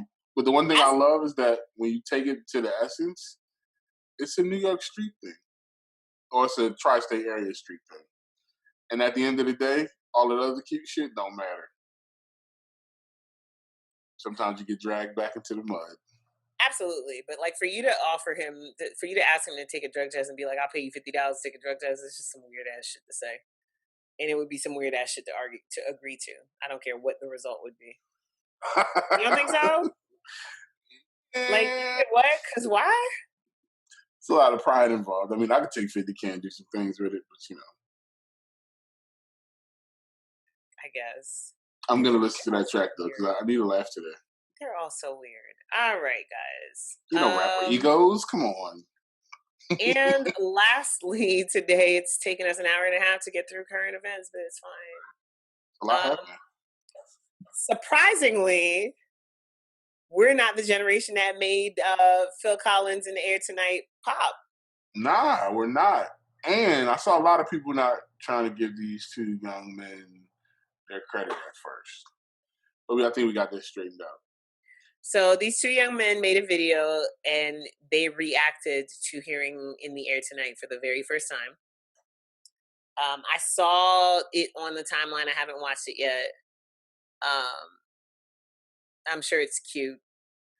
And as a result, in the week ending August 6th, In the Air Tonight was the number 4 most purchased song. Yeah. The week before that, it was like number 185. Yeah. So, man, you know, they did a reaction video and they're just kind of waiting for the drop. I mean, if you know the song, it's a very epic ride up. And then 3 minutes later comes the payoff. Mm-hmm. And they hung in there, man. And, you know, first of all, it's a great song. But just watching them discover it, yes, brought back a lot for a lot of people, and that's why it was so impactful. And it does speak to the fact that great music is great music, and it doesn't matter the generation. So that was fire. Somebody in our comments on the live in Instagram said that they were trolling. What do you mean they were trolling? Yeah, I mean, if you watch their videos, they do that all the time. So, I mean, as far as they do reactions to videos. No, but when you say trolling, like they're doing it so that they could talk shit about it? Yeah, I don't know what that was about. But yeah, their video has been viewed 5 million times. So 5.1 million times. So, which makes me happy for them because that means they getting some coins off of this shit too, right? Yep. YouTube working the way that it does. Oh, he Yep. said they were trolling because no matter how old you are, you can't hide from that song. You'd be surprised. No, I mean, but it's absolutely dope. Like now, their their profile's gotten pretty high. I mean, first of all, you make good money off of being on YouTube. You get that many views. Reaction videos, you still do get paid for. So it's not a copyright strike on a reaction video. And then they're getting legit press. Tim Williams and his twin brother Fred have rocketed to internet celebrity over the last few weeks thanks to the most modern of cultural artifacts, the reaction video. So, yeah, that joint went crazy. I mean, that song's from 1981. Which I didn't even realize that song was from 81. Like I don't know why I thought it was a song that came out well after I was born. But maybe because it was still on videos, like we would still see the video pop up on MTV like at around like 85, 86. It was a top 20 hit in 1981. And I'm trying to see if it's back on the charts per se. But that's really dope. And I think that a very important thing for someone to do, and when I say someone, it ain't gonna be me because I don't have the bandwidth, but I really want somebody to seize this moment that we're in now where people are talking about the power of these YouTubers, the power of these kids on TikTok, to help these young creatives handle the business side of that shit and understand the business side of that shit. It's not just about getting on Twitter and being upset because your content was stolen or calling people out because your content was stolen or whatever. Like, I want y'all to learn how to turn that into like actual money or how to prevent that shit from happening to begin with. I would much rather hear about a young creative suing somebody for some shit. Like the company Reels, the TV network Reels is trying to sue Twitter over the name Reels. Right, like, bro, how you just gonna come in here and jack our stuff? Exactly, we weren't here to begin with. Ours has a Z, yours had an S. Well, these two twins have a very unique story, and they have a family background and things like that. But they're, their grandfather's the pastor, so they literally couldn't listen to this type of music. You know what I'm saying? So as they got older, because they just listened to gospel music, so as they got older, they didn't really discover 90s and 2000s rap. Now, mind you, they're 22, right? So they were born in 98. So they didn't discover 90s and 2000s rap until recently. You know what I mean? And that's cool. Everybody discovers music at a different time period. But we also got to realize something happened in 1981. I was born in 1980. Right. So, and I'll be 40. So come on. These kids are 22. So it's dope. But, they got a shout out from Dolly Parton. They go back through music that they heard or that they've researched was dope. And then they check it out on camera. It's super smart. It's great content. And a lot of these kids are smart about creating content in a way that we could never even think of. It was just a good idea. Yep. So kudos to them and, to Phil Collins for giving us great music that these kids can enjoy all these many And years. they said people are hitting them up for deals. People want to send them free shit, so they popping. Hey guys, this would be a great time to allow Ciz and I to promote whatever the fuck you've got going on. What do you have going on in 2020? We wonder. What do you have going on? I said, I wonder, what do we have going on? What do you guys have going on? Y'all are putting out music. Shouts to Mr. Latney and our good buddy Darren. Shouts to Toby from the Creator Fam. He put out a project earlier this year. Shouts to Bounce Gang Records. Y'all are doing things, and we would like to help y'all tell people about it. All you people who are, that's what I'm gonna start doing. Says all these people that keep DMing me about their shit that they want me to somehow include in this podcast that they've clearly never heard. I'm about to start sending them a rate sheet for fucking advertising. Alrighty, new music this week. WAP was not the only song that dropped this week. Ahead of or immediately following the battle that wasn't, both 2 Chainz and Rick Ross dropped records. 2 Chainz dropped Moneymaker featuring Lil Wayne. It features a marching band playing. Damn, I forget what the sample is. Forget, but bunch of marching bands, and he shouts out all these universities at the beginning and at the end of the record. And Wayne is there doing what Wayne does. I don't know. I wanted it to hit bigger. Did you get a chance to check that one out? Do we know who produced it? No, I didn't get to produce on that one. I was actually looking up on Tidal, but I do have the one from the Rick Ross record, obviously. So Rick Ross delivered Pin to the Cross featuring Finn Matthews doing his best John Legend impression, because I definitely thought that was John Legend. Maybe I just assumed because it sounded like, because Rick Ross and John Legend have done quite a bit of these Maybach music records together. So it was produced by Playa Pizzle. Playa Pizzle. Playa Pizzle for shizzle. Shout out to Playa Pizzle. Playa Pizzle. I gotta listen to that song again. Something about the cadence or the beat just did not hit me. I like the diss to Terry Crews. Lord, Terry Crews. Interesting that this is where you're at right now. Shout out to Fuse on the beat on that one. Oh, Pizzle was the producer for the other record. Yeah, for the 2 Chainz. Oh, okay, my bad.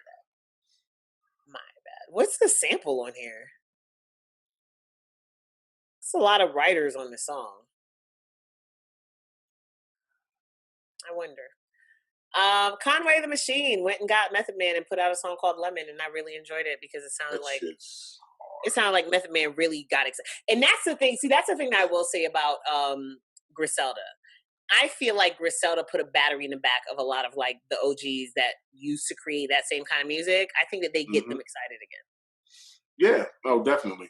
Not. And this is a solid record. I mean, Conway does Conway, and Method Man matches that energy. And I'm talking about that 2020 energy. Method Man sounds fresh. Yes. He sounds fresh and hungry on the mic.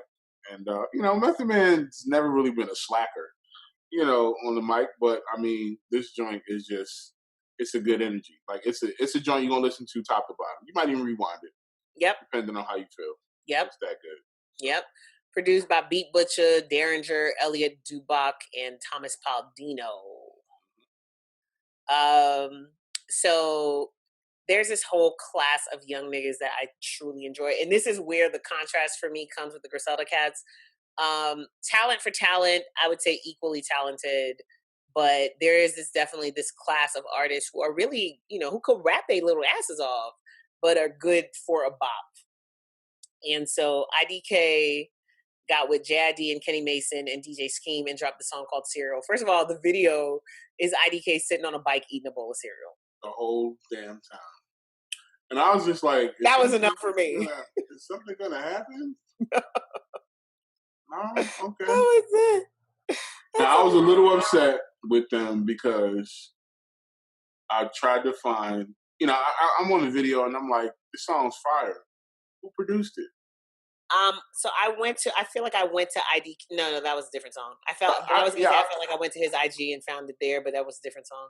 I figured it out, but it was just like, why do y'all not put the producer on the video? Producers, why don't you demand and make sure that you stay on niggas' asses so that they can... That's ridiculous. Like, they put everybody. They even got the lyrics on there. You got the lyrics. You got the person that did the lighting. You got the person that did the makeup. You got everybody. Now, mind you, one of the producers is in the title. So I'll give you that, DJ Scheme. Okay. But J. Card, Cristo, and Blue Rondo getting no love. No love. We got to dig for them. Let's stop making that the norm. Come on.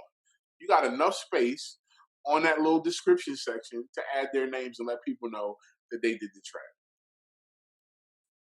Other than that, stream the song. It's pretty good. It's really good. Really, really good. I enjoyed it. Our fave is back. Guap Dad 4000. Hey, who got listen, Double XL. It's fine. It's cool because y'all did that shit to y'all did it to YB and Corday, and I called you out on that. And then the next year y'all was all on his nuts. So we'll see you next year. And let's not forget that sometimes these artists don't want the cover. Nah, he wanted the cover. And it's cool. Because his, like, you know, I know at the very least, like, I remember that, like, when Nicki and Drake first, like, really, really blew up, they turned down the cover because it was like, you can't do that freshman cover and Oh then no, do you cover by got to yourself. go on Guap Dad's social network. He definitely wanted. I No, mean, he's not. he knows he feels that he wasn't on the cover, and it's cool. It's not like he's salty. It's just he knows like, okay, maybe this ain't my time, and that's fine. But ultimately, Double XL is not a forward thinking publication. They're looking for clicks and all that stuff. So whatever. They'll see you next year, sir. Well, he just dropped a song. It's called Deadly Assassination Summer Squad. He's singing for most of it. He is. I enjoy Guap Dad so much, you guys. I think I'm gonna And tweet that. Let he's me see got if a I great tweet that if energy. he responds. He's got a great energy. He shared a story this week about meeting first time he met J. Cole. He's just he's an entertaining dude. So I enjoy him very much. That song I enjoyed as well. Um, there is another track that I listened to because, like I said, this week I was very, very intentionally going through and listening to shit that I wouldn't necessarily listen to. And Guap so Dad, if you're watching, make sure you credit your producers, bro. So Buddy dropped the joint called Ain't Sweet featuring Matt OX. I felt like Matt OX was a name that I've heard before, but whose music I hadn't necessarily heard before. Is it Matt OX or is it Matt Ox? I don't know. I mean, I guess it's Ox. Yeah, let's go with Ox. And then part of me wanted to say it as all one word, Maddox, but I don't know. You children do different things these days. What really did it for me with this song was the beat. The beat is fucking crazy. Mm-hmm. So shouts to Brick. Like I went and specifically found out who produced that song because the beat is just stupid. Even though Matt Ox and his screaming almost made me not listen to the whole song. Apparently, he does that a lot. Yeah, it didn't sound. It didn't sound. It sounded like that's what they brought him here for. Yeah, Buddy's super dope. Buddy's super dope, but like you said, Buddy is not somebody that you can say you know what you're gonna get from him. Yeah, like I'm still trying to like Buddy's super dope, and I've enjoyed like his releases, but I still don't know who he is as an artist because it seems like everything he does is all over the place. So I can't like pinpoint like what his style is, like what his whatever. And that's a good thing, but it's also a curse when you're trying to market yourself and be memorable. Right. So y'all make sure you check that one out for us. Let's skip. Well, no, I'm not skipping Dolph because I think I tried to group everybody together. So then I went through and I listened to a bunch of like Southern artists. I really wanted to be able to say to y'all, look, Lil Keed has a song with Mulatto and this is dope, but it was mid. It wasn't mid. It was just very Trina Trick Daddy 97 energy. And I just didn't have it for them at 2:00 in the morning when I was making this list or 1:30, whatever it was. I skipped over another Lil Keed record. I skipped over a Smoke Perp record because I just really just like, I honestly, I don't know, guys. Like, I just can't get with the, glorification of popping pills and shit. Like, when that's your whole hook. Like, right. The whole hook was like, I was on 10 Zans before I did whatever. Okay, buddy, cool. Especially since we just had a couple artists die from things like that. I mean, gotta try to do a little bit better, man. Gotta try to do a little bit better. They're sitting in their house right now, probably self-medicating because, it's a lot of shit going on. So I skipped over that. I skipped over a couple joints. Young Dolph has a record out called Death Row. Which reminded me the first time I heard I heard Young Dolph was back when Bankroll Fresh had that Hot Boy record. Because it kind of reminds me of that a little bit. Out in Memphis. Yes. Shouts to Memphis. Dolph is giving away a Lamborghini, by the way, guys. So Dolph is giving away a Lamborghini. I just want y'all to know though that when you get a free Lamborghini, you still got to pay Lamborghini insurance prices. So Mm-hmm. just keep that in mind uh, before you go enter that contest. Young M.A is back. She has a song called Big Stepper. Produced by Mike Zombie, who's been giving her a whole batch of beats. Young M.A can rap, you guys. Like I just want, you know what? I gotta remember to put Young M.A on this playlist. I She's think a girl. we've known Young M.A could rap for a while. It's unfortunate though that so we finally got to a point where we could get past it in R&B, right? And so nobody makes a big deal about Sid, nobody makes a big deal about Asian or any of the other girls who are gay or queer or bi and who are open about it in their music. But people can't get past Young M.A. Shout out to those amazing ladies you mentioned in the R&B space. I still feel like they get slept on too. I mean, getting by, or do they get the respect? Like, I feel like ASEAN is one of the most exciting R&B singers in the last 10 years, but she doesn't get the respect because she openly sings about her love for women. And she's said as much as well. I think Young M.A just don't care. She's got her lane. I don't think Young M.A's style is what. I don't think Young M.A's sexuality is what's holding her back. What do you think I think it's just the lack of evolution as an artist is holding her back. So if she got has she been out long enough for us to be looking for evolution? Yeah, how long ago was Ooh? 2 years? Nah. I keep forgetting Bobby Schmurder is on the 5th year of a 5-year bid. Right. Yeah. So yeah, Sid is fire, but I mean, it's just, are people accepting? There are a lot of people who are like, we don't care that's what you want to do, but that's a difference than like, okay, I embrace your message, or I'll just listen to your music anyway. And that's one of the issues like I've been talking about with the artists that I work with, because she fits into that queer space, and we talk a lot about letting that define her. I mean, it's a part of who she is, but we know people judge folks and will or will not support you based on their own ignorance or beliefs or whatever you want to call it. Ooh came out in 2017, by the way. Okay, so we're about 3.5 years past it. And while we're on the topic of feminine girls, let me just be a stereotypical person with limited exposure to the world and tell you that there is a comedian named Sam J who has a special on Netflix called 3 a.m. Y'all should go watch that shit. That shit is fucking hilarious. Because she tells this story about traveling with her girlfriend and her girlfriend overpacking and then being at an airport and a man wanting to come and rescue them. And she was like, that's the reason why it popped in my head. Because she was like, whenever men see a masculine woman, they love to step in and try to rescue her. And so they walk in like, I got a real dick. What do you need me to do? I'm a real man. It's funny. She tells it way more funnier than me because I'm not a comedian. She is. She's fucking hilarious. Y'all should get into it. But I believe her though, because men love to mansplain, and let you be a woman that doesn't look dainty. It's extra, like they have to put extra on it to make you feel like, Yeah. One of our chat participants said that Young M.A sexuality is on the back. Some other artists not willing to work with her because of that queer space. And I'm just trying to find those artists. Young M.A has a song with every rapper in New York. I don't know if she's trying to go outside of that space, and not just every rapper outside of New York, but I don't feel like any of that's holding her back. She's got the production. She's worked with the biggest producers. She's worked with the biggest artists. Around her, she's got a song with Fabio Foreign right now. So she's in these conversations.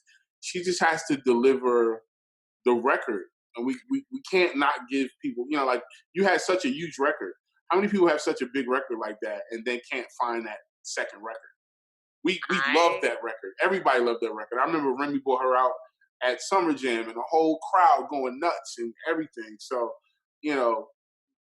trust me, and you know, my overall opinion on that was that there are definitely a lot of things that hold people back that live in that LGBTQ queer space, whatever you want to call it.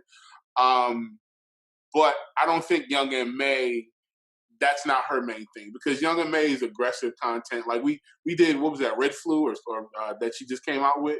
Mm-hmm. Um, that just, her content just needs to evolve. You I know, I still feel that if Young M.A was actually a dude with her exact catalog, if she'd be Young M.A was a dude, she'd be she'd be she wouldn't be like, she wouldn't be she'd be a Dave mega East. star. She'd be Dave East. Oh shit, never mind. You right. My bad. See, I don't know what the fuck I was talking about. My bad. she'd be But Dave also, East. Dave East is also hindered by the fact that he's too fucking cute too. That's the problem. They're both Well, too feminine. well, yeah. I mean, I'm oh, hold on. I need a minute. I need a minute. I need a minute. Dave I East can't deal with Dave her, East y'all. is I need super. a Let me tell you minute. something. As a woman, I need a minute. as a woman who appreciates Dave East's Instagram feed, I'm gonna tell you that I don't want to listen to him talk. I just want you to know that, like, I will mute that nigga's videos and just watch. But you know, as a rap fan, I don't know a Dave East song that really resonates with me. Exactly. I couldn't repeat a Dave East song like off the top of my head. I know he could rap. Right. I just don't know any of his songs. I don't even know that you know he can rap. I think that you know that he can rap in theory. You know what I'm No, saying? Like I know he could rap. like I based you off know, of shit that you actually heard. like ciphers and, you know, Okay. yeah, but nothing sticks with me. Like none of it like absolutely sticks with me. I'm more You in the know, space of, like, if they're like Davies can rap, I wouldn't tell you that you're lying. nah, I definitely know Dave East can Like rap. I trust Nas. I Nah, trust yeah, I know Dave East can rap. Shout to the homies, Buddha and Grands. You know, I know Dave East can rap, but you know, with Young M.A, she had, first of all, Young M.A's got a song with Eminem. Okay, so talking about people don't want to work with Young M.A or whatever. Not only does she have a song with Eminem, it hit 18 on the Billboard charts. It sold a whole bunch of records, and it made her a whole bunch of money. I guarantee you, her pockets are not hurting just off of having done that song. But that and Ooh are the only things that she has anywhere near a chart. And don't get me wrong, I thought her last video was kind of dope, but the sound is stale. Yeah, She's this Big Stepper joint don't sound like nothing innovative. exactly. She just need, and here's the thing with a lot of these artists, right? Y'all just need, y'all need a team with y'all. Like, it's too many rappers out here just trying to come up with the concept, and you know, like y'all need somebody to A&R y'all project. I don't know who A&Rs her projects, but y'all need to like really sit down and think about like, yo, we need a bop, like a joint that's gonna hit the streets. And that's what artists do. I still feel like Young M.A's a rapper. And it's cool. We know you can rap, man. Like you ain't gotta like keep beat me over the head. But I can literally take Young M.A's name out, insert Dave East, and be saying the same shit. I'm saying slightly Except different. she got Ooh, and that was a joint. I'm So I'm she got saying one up on Dave East. I'm saying slightly different things about Davies. I don't listen. I know he had a song with Chris Brown. I couldn't tell you anything about it after that. He does. Yeah. That's so crazy. I know Davies has had a song on Rap Radar at least every other week for the past 8. It's not for lack of putting out content. The Bless his man heart. works. But listen, yo, stick with that acting thing, my G. Stick with that acting thing. Uh, yeah, man. Damn. You just ruined that whole thing for me. Like, because you're right. They are the same person. Okay. Rick Hyde from Benny the Butcher's Black Soprano family. BSF, yes. um, has the second single off of the respected Sopranos Gangsta Grizzles. It's called Ricky and Fonz. Um, yeah, you know, again, like I enjoy that they give me 90s vibes without feeling like disingenuine, because that was part of my issue with Joey Badass for the longest. It was like Joey Badass was giving me 90s vibes, and it was like, nigga, you weren't even there. Why are you trying so hard? Like, it didn't feel authentic. It felt like he was trying to sound like the 90s. Well, 'cause he Um, was definitely trying to be like he was trying to be way before his era. Like for me, he was trying to be like late '80s, early '90s he vibe. was, You know what I'm saying? and it was So irksome to me yeah, it was. It was a because it little. felt like on Umbrella Academy when Five is talking to niggas like he's older than everybody in the room, and it's like, shut up, you're 12. But yeah, but no, these guys, definitely this Ricky and Fonz joint I enjoyed. It's actually the second thing, so I'm gonna go and listen to the mixtape because I haven't listened to it yet because y'all know I'm anti. So the more you guys are excited about some shit, the less I'm interested. Well, the last single, "It's Over," with him and Rick Hyde and Benny was, that came out last week. That was a bop, so I'm definitely here for that Gangsta Grills. Gangsta Grizzle, shout to drama. Shout to Philly. Did y'all know I You know used me to and be an Drama with the affiliate high back school in the together? day? You know me and Drama with the high school together? I did not know that. Yeah. I used to be an affiliate in the affiliates the other day. I remember when that nigga had dreads and he was The other Muhammad day. Diaz I remember he had dreads and he was Muhammad Diaz DJ. So the Tyree. R&B side of things is, oh no, wait, I forgot Smoke Dizza got a joint. It's called Hibachi. It samples the beat from Renee, not the version of Renee was on the Don't Be a Menace soundtrack, the version from the album. Album version. Flip De Niro handles the hook and the first verse. There's a very short list of Haitian rappers that I co-sign. Flip is on that list. I like Flip. So I definitely checked out the song. I don't think I made it to Jadakiss's verse though, because it was just a lot of it was a very slow moving song. It's a Jadakiss verse. You So know it what that starts with a sounds like. and it goes from there. Shout out to Pyro from the Sound Mob checking in. Yeah, very typical. Very typical. I did want to take a moment to celebrate my cultural pride right quick. Because like I said, Flip De Niro handles the hook and the first verse on this new Smoke Dizza record. And then I came across this new record by T-Mar. T-Mar is an R&B singer, and she is the flagship artist for Issa Rae's label. Mm. And Yes. she dropped a joint called Colors featuring Wale. And the first 3 bars of the song was enough for me to go be like, who is this? So I don't even think that I made it to Wale's verse because I was just very excited about the girl. I made it to Wale's verse. It was a Wale verse. It's the Wale verse. Gotcha. Yeah. And when we say that, just like when you said it was Jadakiss verse, it's not a bad thing. It's just, we know what you're going to give us. Right. You know what you're going to get. You know what to expect. That's cool. So I found that really funny because I'm surprised because I'm a lot of people's go-to Haitian. And so whenever they come across anything Haiti related, it always ends up in my DMs 10 times because 10 different people feel like I'm the Haitian with whom they like to share Haitian things. So I'm surprised that nobody sent me a link to this Mac Hami album. But I heard plenty about it this week. Is Mac Hami Haitian? Mac Hami is Haitian. Okay. And last year when they were like, yeah, you got to check him out, I was like, for why? Because he's Haitian. Y'all don't understand that does not move me. That's not enough. Right. It's like Kodak people Black say is something Haitian. like, yo, he from Philly. I'm like, oh, okay, cool. Okay. Right. You know what I'm saying? Like, you got to give me something else. You got to give me a song. You got to give me something. So apparently, that makes me less likely to listen to it. When so Mac Hami had a song called Wap Konjoj. Wap Konjoj is a phrase that I feel like I never heard in Haiti, but Haitian American parents used as ad nauseum, and it basically means like keep playing, you about to find out something. Like you about to see, keep playing. So apparently when WAP came out, Mac Hami has a song called Wap Konjoj, and that one kind of started trending about it or whatever. He followed that up with the release of an album called Max Hard Lemonade.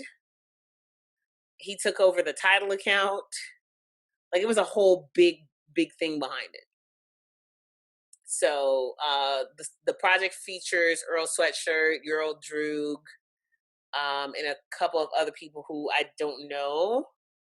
But the title team, which extends to the Rap Radar family, because y'all know Elliot Wilson is part of the editorial team over at Tidal, they were really really, really behind this project. In order too, I might have to check him Um, algorithm didn't get what I was saying. Telling me he's Haitian ain't gonna be what's gonna push me. No. Tell me he's Haitian, he's dope. Right. I feel like I know Parker though. Anyway, back to this music. So yeah, so now I gotta go check out Nakami because I'm intrigued.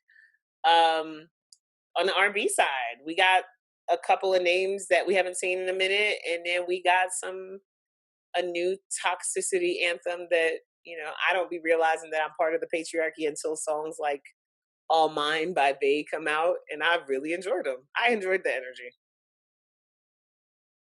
And then Ciz came in and told me that it was toxic. Ciz. Yeah, I mean, that's just how I feel. He's talking. The song is talking about his ex's Yeah, you know, being some of all his us, forever. some of us don't let our exes go. I'm one of those. Well, I was one of those people. My girlfriend to tell you, I'm still one of those people. But I was one of those people. So you know, and I mean, you know, you've been in a relationship where you had somebody, y'all broke up, and then after that, y'all still like, even though she with another dude or whatever, you know, y'all still go anywhere from being really close to still smanging every once in a while. You know, Yo, it you gonna bring happens. Turquoise Jeep back on your own. And I'm a huge fan of the Jeep, man. That's one of my two goals in life, live wise, to see Mark Rebulé and Turquoise Jeep. I enjoy Turquoise Jeep. Alrighty. So Omarion came back with a new dance battle record. That's exactly what it sounds like. If you can see Finn, That's exactly what the he's record doing sounds all like. the time. It sounds like Angry Touch. Like I told Ciz, I got halfway through Omarion's first verse. Angry Touch sounds really bad. It sound like it. I got halfway through Omarion's first verse, and I was like, "There's so much love and hip hop happening here." Oh my god, it's like Icebox beat battle.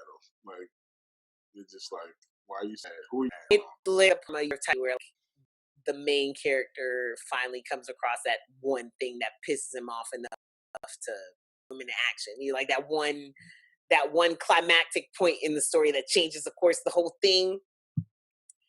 But it was cool that apparently a group of dancers in LA came together and said, "Hey, we want to make this video about, you know, using your song allegedly."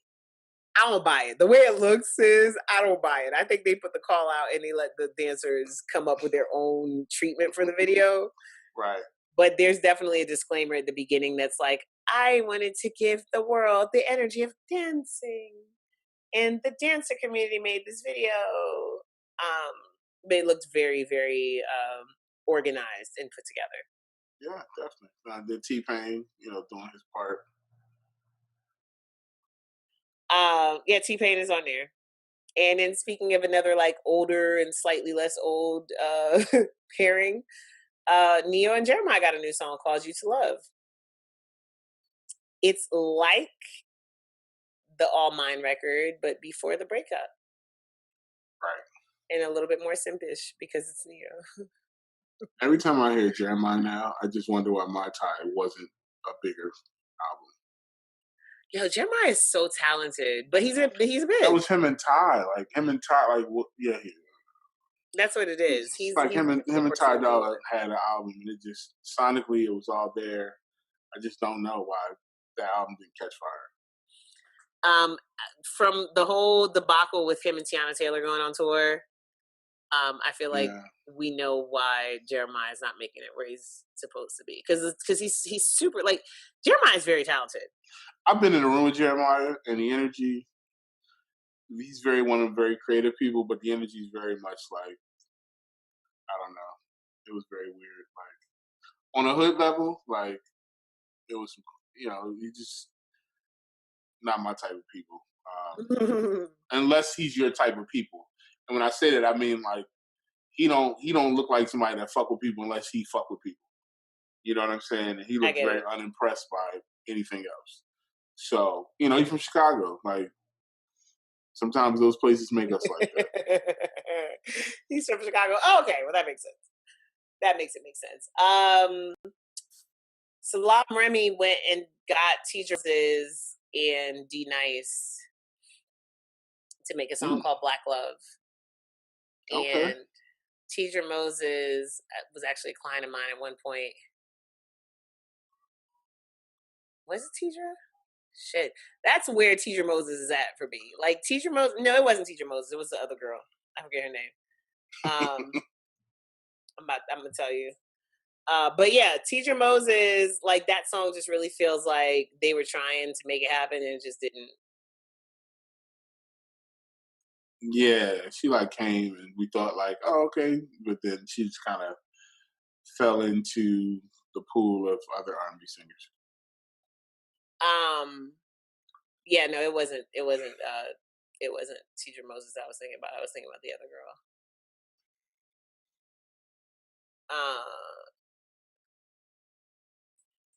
Anyway, it wasn't that song. Vivian Green is what I was thinking about. But they're kind of in the same lane. Like, really, the only reason why we like Teacher Moses a little bit more is because she was signed to Maybach Music for a moment, and really because that whole skit off of the Separate But Equal Gangsta Grills, where they're like, Teacher Moses, goddamn. That's really like, let's be honest. Let's be honest. That's why y'all fuck with it. Okay, we got to speak this up a little bit. We're lolly. We're just strolling through music. Lecrae has a new record called Zombie, also, which I thought was really good. And I'm leaning into this Machine Gun Kelly as a rock star. Yo, listen, I am all the way here for it. After what I've heard, I'm excited for a project, and I'll actually listen to it often. It's good. It's really good. He dropped a new record called My Ex's Best Friend. With Black Bear, Yeah, and it's really good. I mean, every joint that he's jumped on, the collaboration was natural. The vibes are good. They're also very nostalgic, and he sounds like he belongs there. yes. I'm all here It for doesn't sound like he's multi-talented forcing it at folks. all. No, not at all. Not one bit. All right, new music. Talk really quickly. That things that came out. We talked about Nakami. Popcorn dropped the mixtape last week, and it was a big deal because Popcorn got on live with Drake, and Drake did his best Chet Hanks impression. Whoa, yo. Yard Whoa, man, yo. Aubrey. Yard Listen, bomba clat man, Aubrey. you know, Drake is beefing with Movado, who's also beefing with Popcorn. So I feel like Drake should just sit down and let Popcorn and Movado beef and not get involved. oh, you got to ride with your mans in them. Sometimes I you just just gotta sit out the way. I just hope people knew that. Like that's why Drake is beefing with Movado.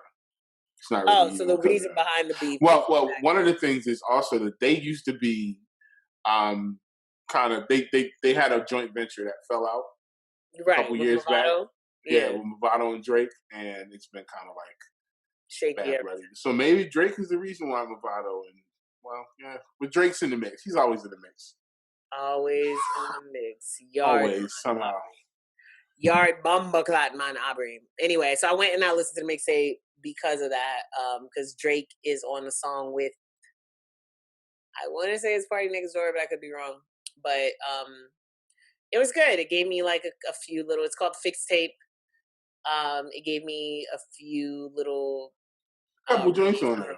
type No, joints. it's definitely a couple bops on there. If you're hard yacht man, then you'll really like fuck with it. But if you just, you're a casual reggae fan, it's a couple joints on there for you. Yeah, and I So mean, it really if you're a depends. Popcorn fan, like Right. If Popcorn's you're like unruly, if you like Team Unruly, then it's for you. If not, then grab a couple singles and keep it moving. It's funny because most people will go straight to the joints with Drake, but the ones I enjoyed the most didn't have Drake on them. same. So I think Absolutely. the joint Masika was one of my favorites. But not the first one, and I'm just going down a chronological list. But the second Drake joint was a little bit more of a bop for me than the first one. Yes, I So, agree. yeah. I agree. So I heard Diddy was executive producing Burna Boy's next project, which somehow I missed that it's coming out this Friday. I didn't know that was even happening. Yep. It's called Twice as Tall. Mm-hmm. And I figured Diddy's involvement would make it like, hey, let's bring Burna Boy more onto the U.S. side. But I think he did that with African Giant. African Giant had a bunch of American features on it. Future was on there. YG was on there.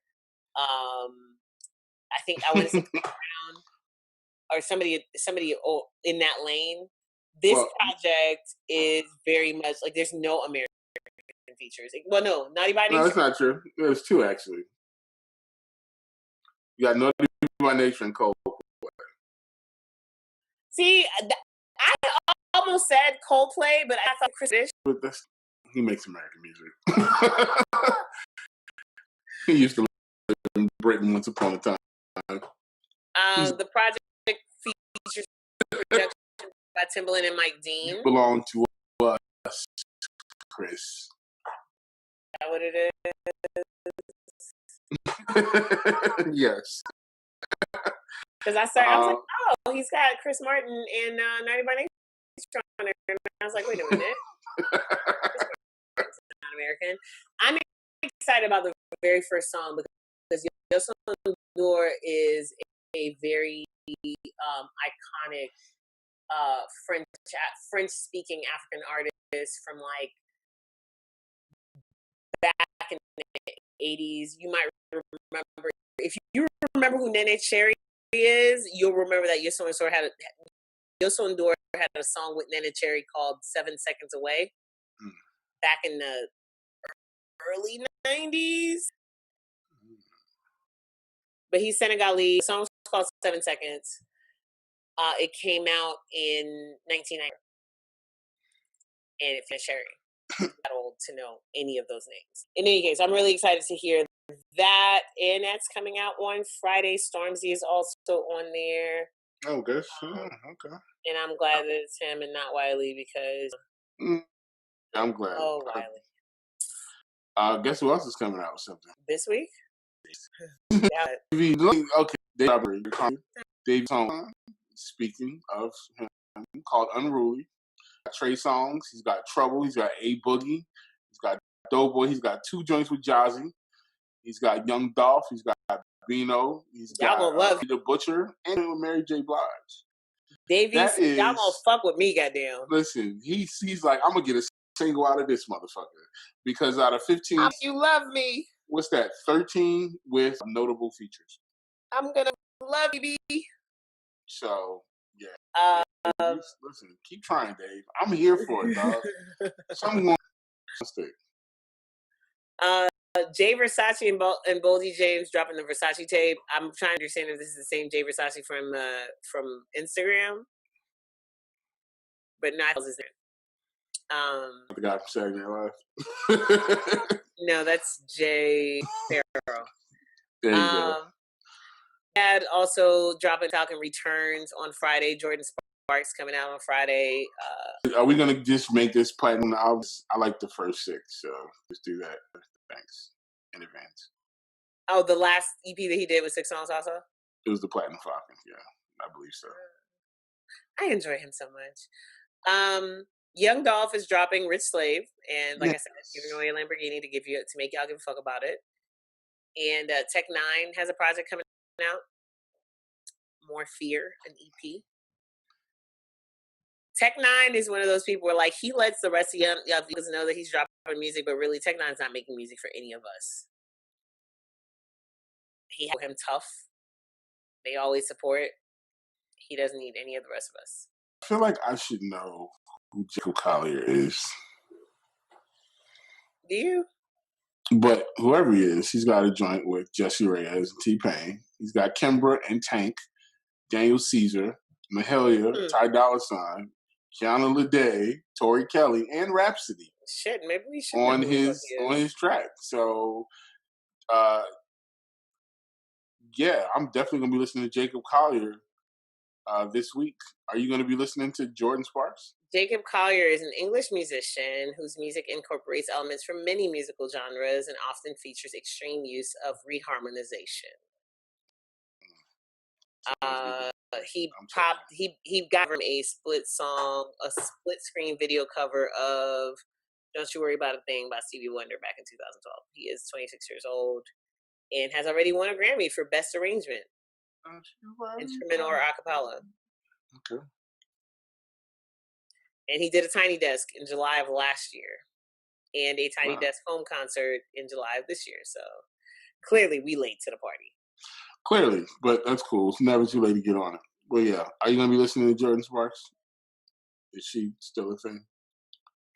Jordan Sparks was. I was always Jordan Sparks was. I'm a little too old, so she was never really a thing for me. I enjoyed No Air, but like I wasn't a Jordan Sparks. Like I'm a fan of Jordan Sparks in like who she is and what she represents, but other than No Air, I couldn't tell you another song. And I'll tell you this: No Air has one of the best harmonies of like a commercially released record in a minute. It's a great song. Here's a funny thing. So Jordan Sparks' second most popular song on Genius is the Star Spangled Banner. Yeah. So Oh, never mind. Yeah. Wow, I see Big Time Rush. Jesus, that takes me back. What year is this? Okay. Is this the same Kevin Ross that was Kevin Ross from the Bay Area? Is that who's dropping Audacity Volume 2 this week? I'm trying to see. Yes, him. It is. He's not from the Bay Area. He's from DC. But I know a bunch of his people, and they're all from the Bay Area, so that's what I thought, maybe. See, Maryland Classic Soul, Contemporary R&B. He signed to Motown 2014. Okay. Okay, little R&B vibes. He dropped Audacity Volume 1 earlier this year, and now he's coming back with Audacity Volume 2. And next week... Wait. Gotta talk about Cash Page. Cash Page, the Dallas lady in charge currently. Oh. Getting talent out there doing her thing. Drops Teenage Fever featuring Don Tolliver, K Camp, Isaiah Rashad, 42 Doug, and SSG Kobe. Also with production from my little brother Vaughn Beats and a bunch of other dope people out there in Dallas. Cash Page, Teenage Fever.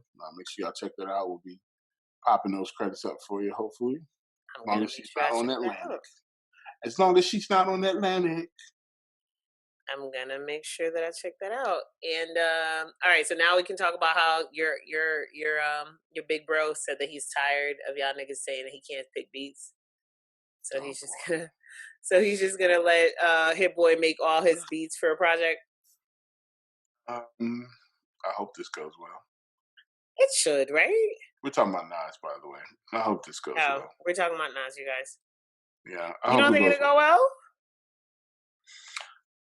In theory, it goes well.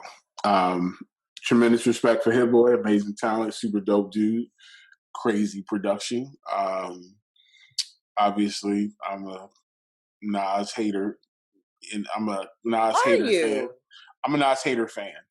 I'm a frenemy of Nas. Really? Yeah, me and Nas, we got a weird relationship. Tell me about it. So you love calling me a hater, so I want to hear all about this. Look at me.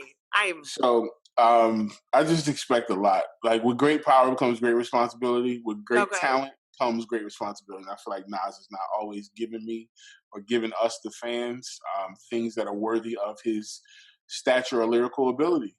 So you feel like Nas let Nas down? Nas definitely let Nas down a lot.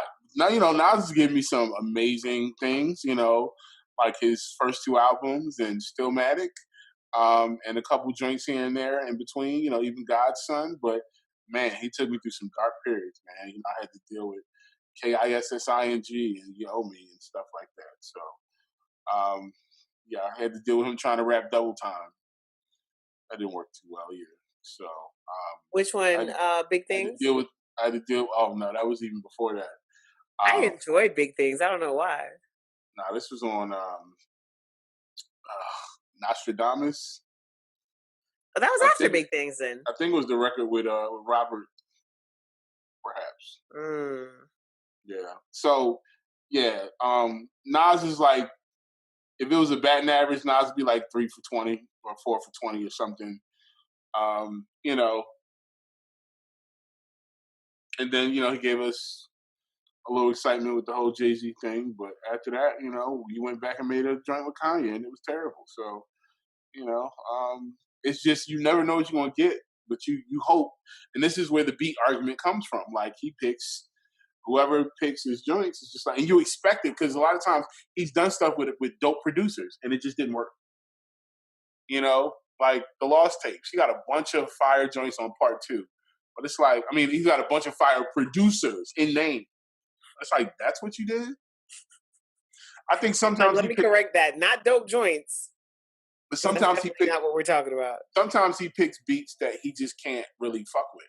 Like, or he tries to like be somebody who he's not, and it doesn't go. Like, one of the things about Hove and Big, and switch up the flow, get on different styles. Like, you get like, I'm Dangerous. Like, like they, you get a Big Pimpin', you get all these records, and they don't sound like a fish out. It sounds like a fish out of water on a lot of tracks. It's just awkward, and it comes off as that wasn't the beat. It's not saying that he uses words, he don't, but it's not always the best beat for whatever it is he was trying to do. And it's been that case more than not throughout his career. So it's like, man, I got a lot of great Nas joints to listen to, but I got a shit ton of Nas joints I just would never listen to. Yeah, I don't. Highest of the high, lowest of the low. You know what I mean? But I mean, is he a GOAT? Absolutely. You know what I mean? But he got a lot of trash in that catalog. Sorry, y'all. Yo, so right now, Google, for whatever reason, I never know why these things happen, but there's some kind of what's the word that I'm looking for? Activation happening on your phone if you Google Cha-Cha Slide. What? Yes. So just go, when you get a second, just go Google Cha-Cha Slide in your phone and press the emojis that pop up.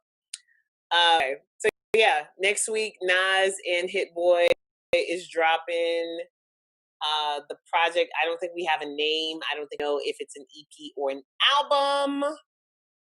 But on Monday, Nas said that would be dropping next week.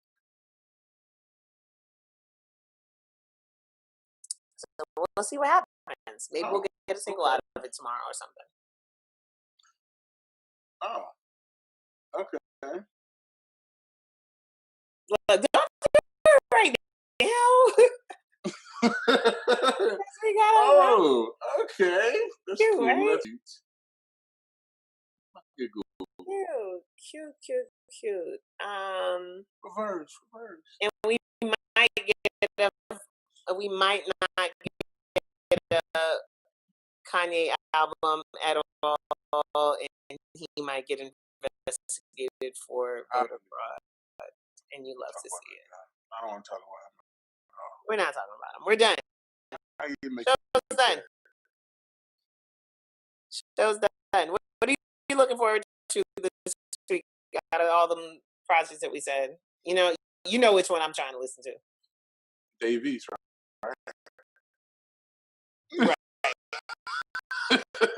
Yup. Definitely listening. I'm looking forward to Burna Boy and Guap Dad. I'm actually going to tap into Kane Brown. I'm gonna try to do Kane Brown and Cash Page. And yeah, I'm actually going to this day. He was in, and he was being objectified by men the way that I'm objectifying him. I would have something to say. Well, at least you're good enough. You are a woman enough to admit when you're trash. that I'm being a whole predator.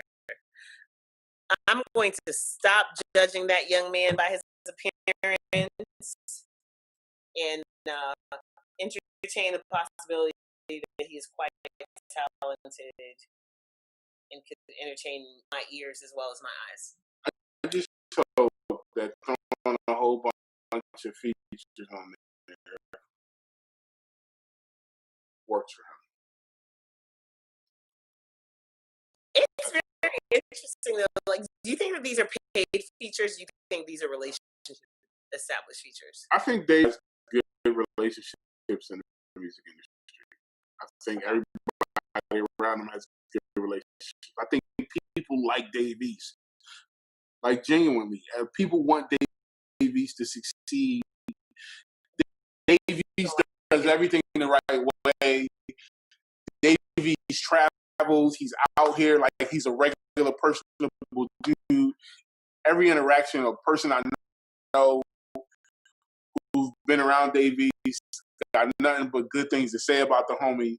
And I know a lot of like the homies. You know, I've been through like Harlem and you know, a lot of cats that came up with him. But you know, it just, these types of things are definitely relationships. I mean, you know, he's out in LA doing this thing, but it's funny because the one thing I can say about every feature on here is these are real people. These aren't like just industry people. You know, even Mary's always been known for her realism and just like being down to earth. You know what I'm saying? Benny the Butcher, Young Dolph, like these are just like he didn't just go for the shiny names. These are people that you could actually see him hanging out with. Popcorn, like you could see him in a section with him, you know, going crazy at the club.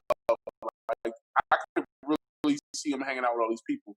And Jazzy, who's a super dope, super talented songwriter artist, also like I know cool how she gets down too. So you could really see like how these folks could interact with Dave in a really natural way. I mean, we all seen the COVID picture of that's what I call it, of Dave and our boy J. Cole linking up on the street corner in LA, and I was just wondering where the masks were, but you know, you can see like he out there. You know, y'all working. He's doing this thing. He's doing everything he needs to do except deliver the record. And that's why I'm just hoping that it comes. I'm hoping that it's in these teams. I hope that it's in here. You know. Hopefully. Ironically, the three songs that they know anything about are the three songs that don't have anybody on them. So maybe they were the ones that released Handsome, Menace, Believe It or Not. No, we don't believe it yet, Dave.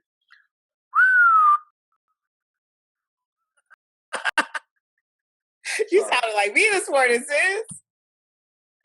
You sounded like me this morning. Brought to you by coffee. Brought to you by coffee. I'm about to go make a second cup. All right, you guys. As always, he is at Scissor215 on. Actually, no. Before I do all of that, as you may know by now, on episode 32, the chopping block was inspired and will one day bring back to life two very, very popular things that we used to do on the internet. One is the chopping block, where we break them to track that way, and they're gonna cat for you. It'll be fun. Kind of can't listen. And also, Craig with most of album funnies, so like Darren and with that guy. Check him out. It is actually on social media. your girl, Facebook back, your girl. Okay, cool. Yep, in St. Louis. You see my name, I want it. Weekend. The top block one at shot on down. Follow. Favorite. I don't know if I do. Take it down. What? And Bunny pay for the other day. I just be in the chlorine in the bed. I hope it will be bad. Yes, absolutely. Which are the best episode that we have ever done. So we out. Have a good weekend. Wash your hands. Stay away from them German people. Peace.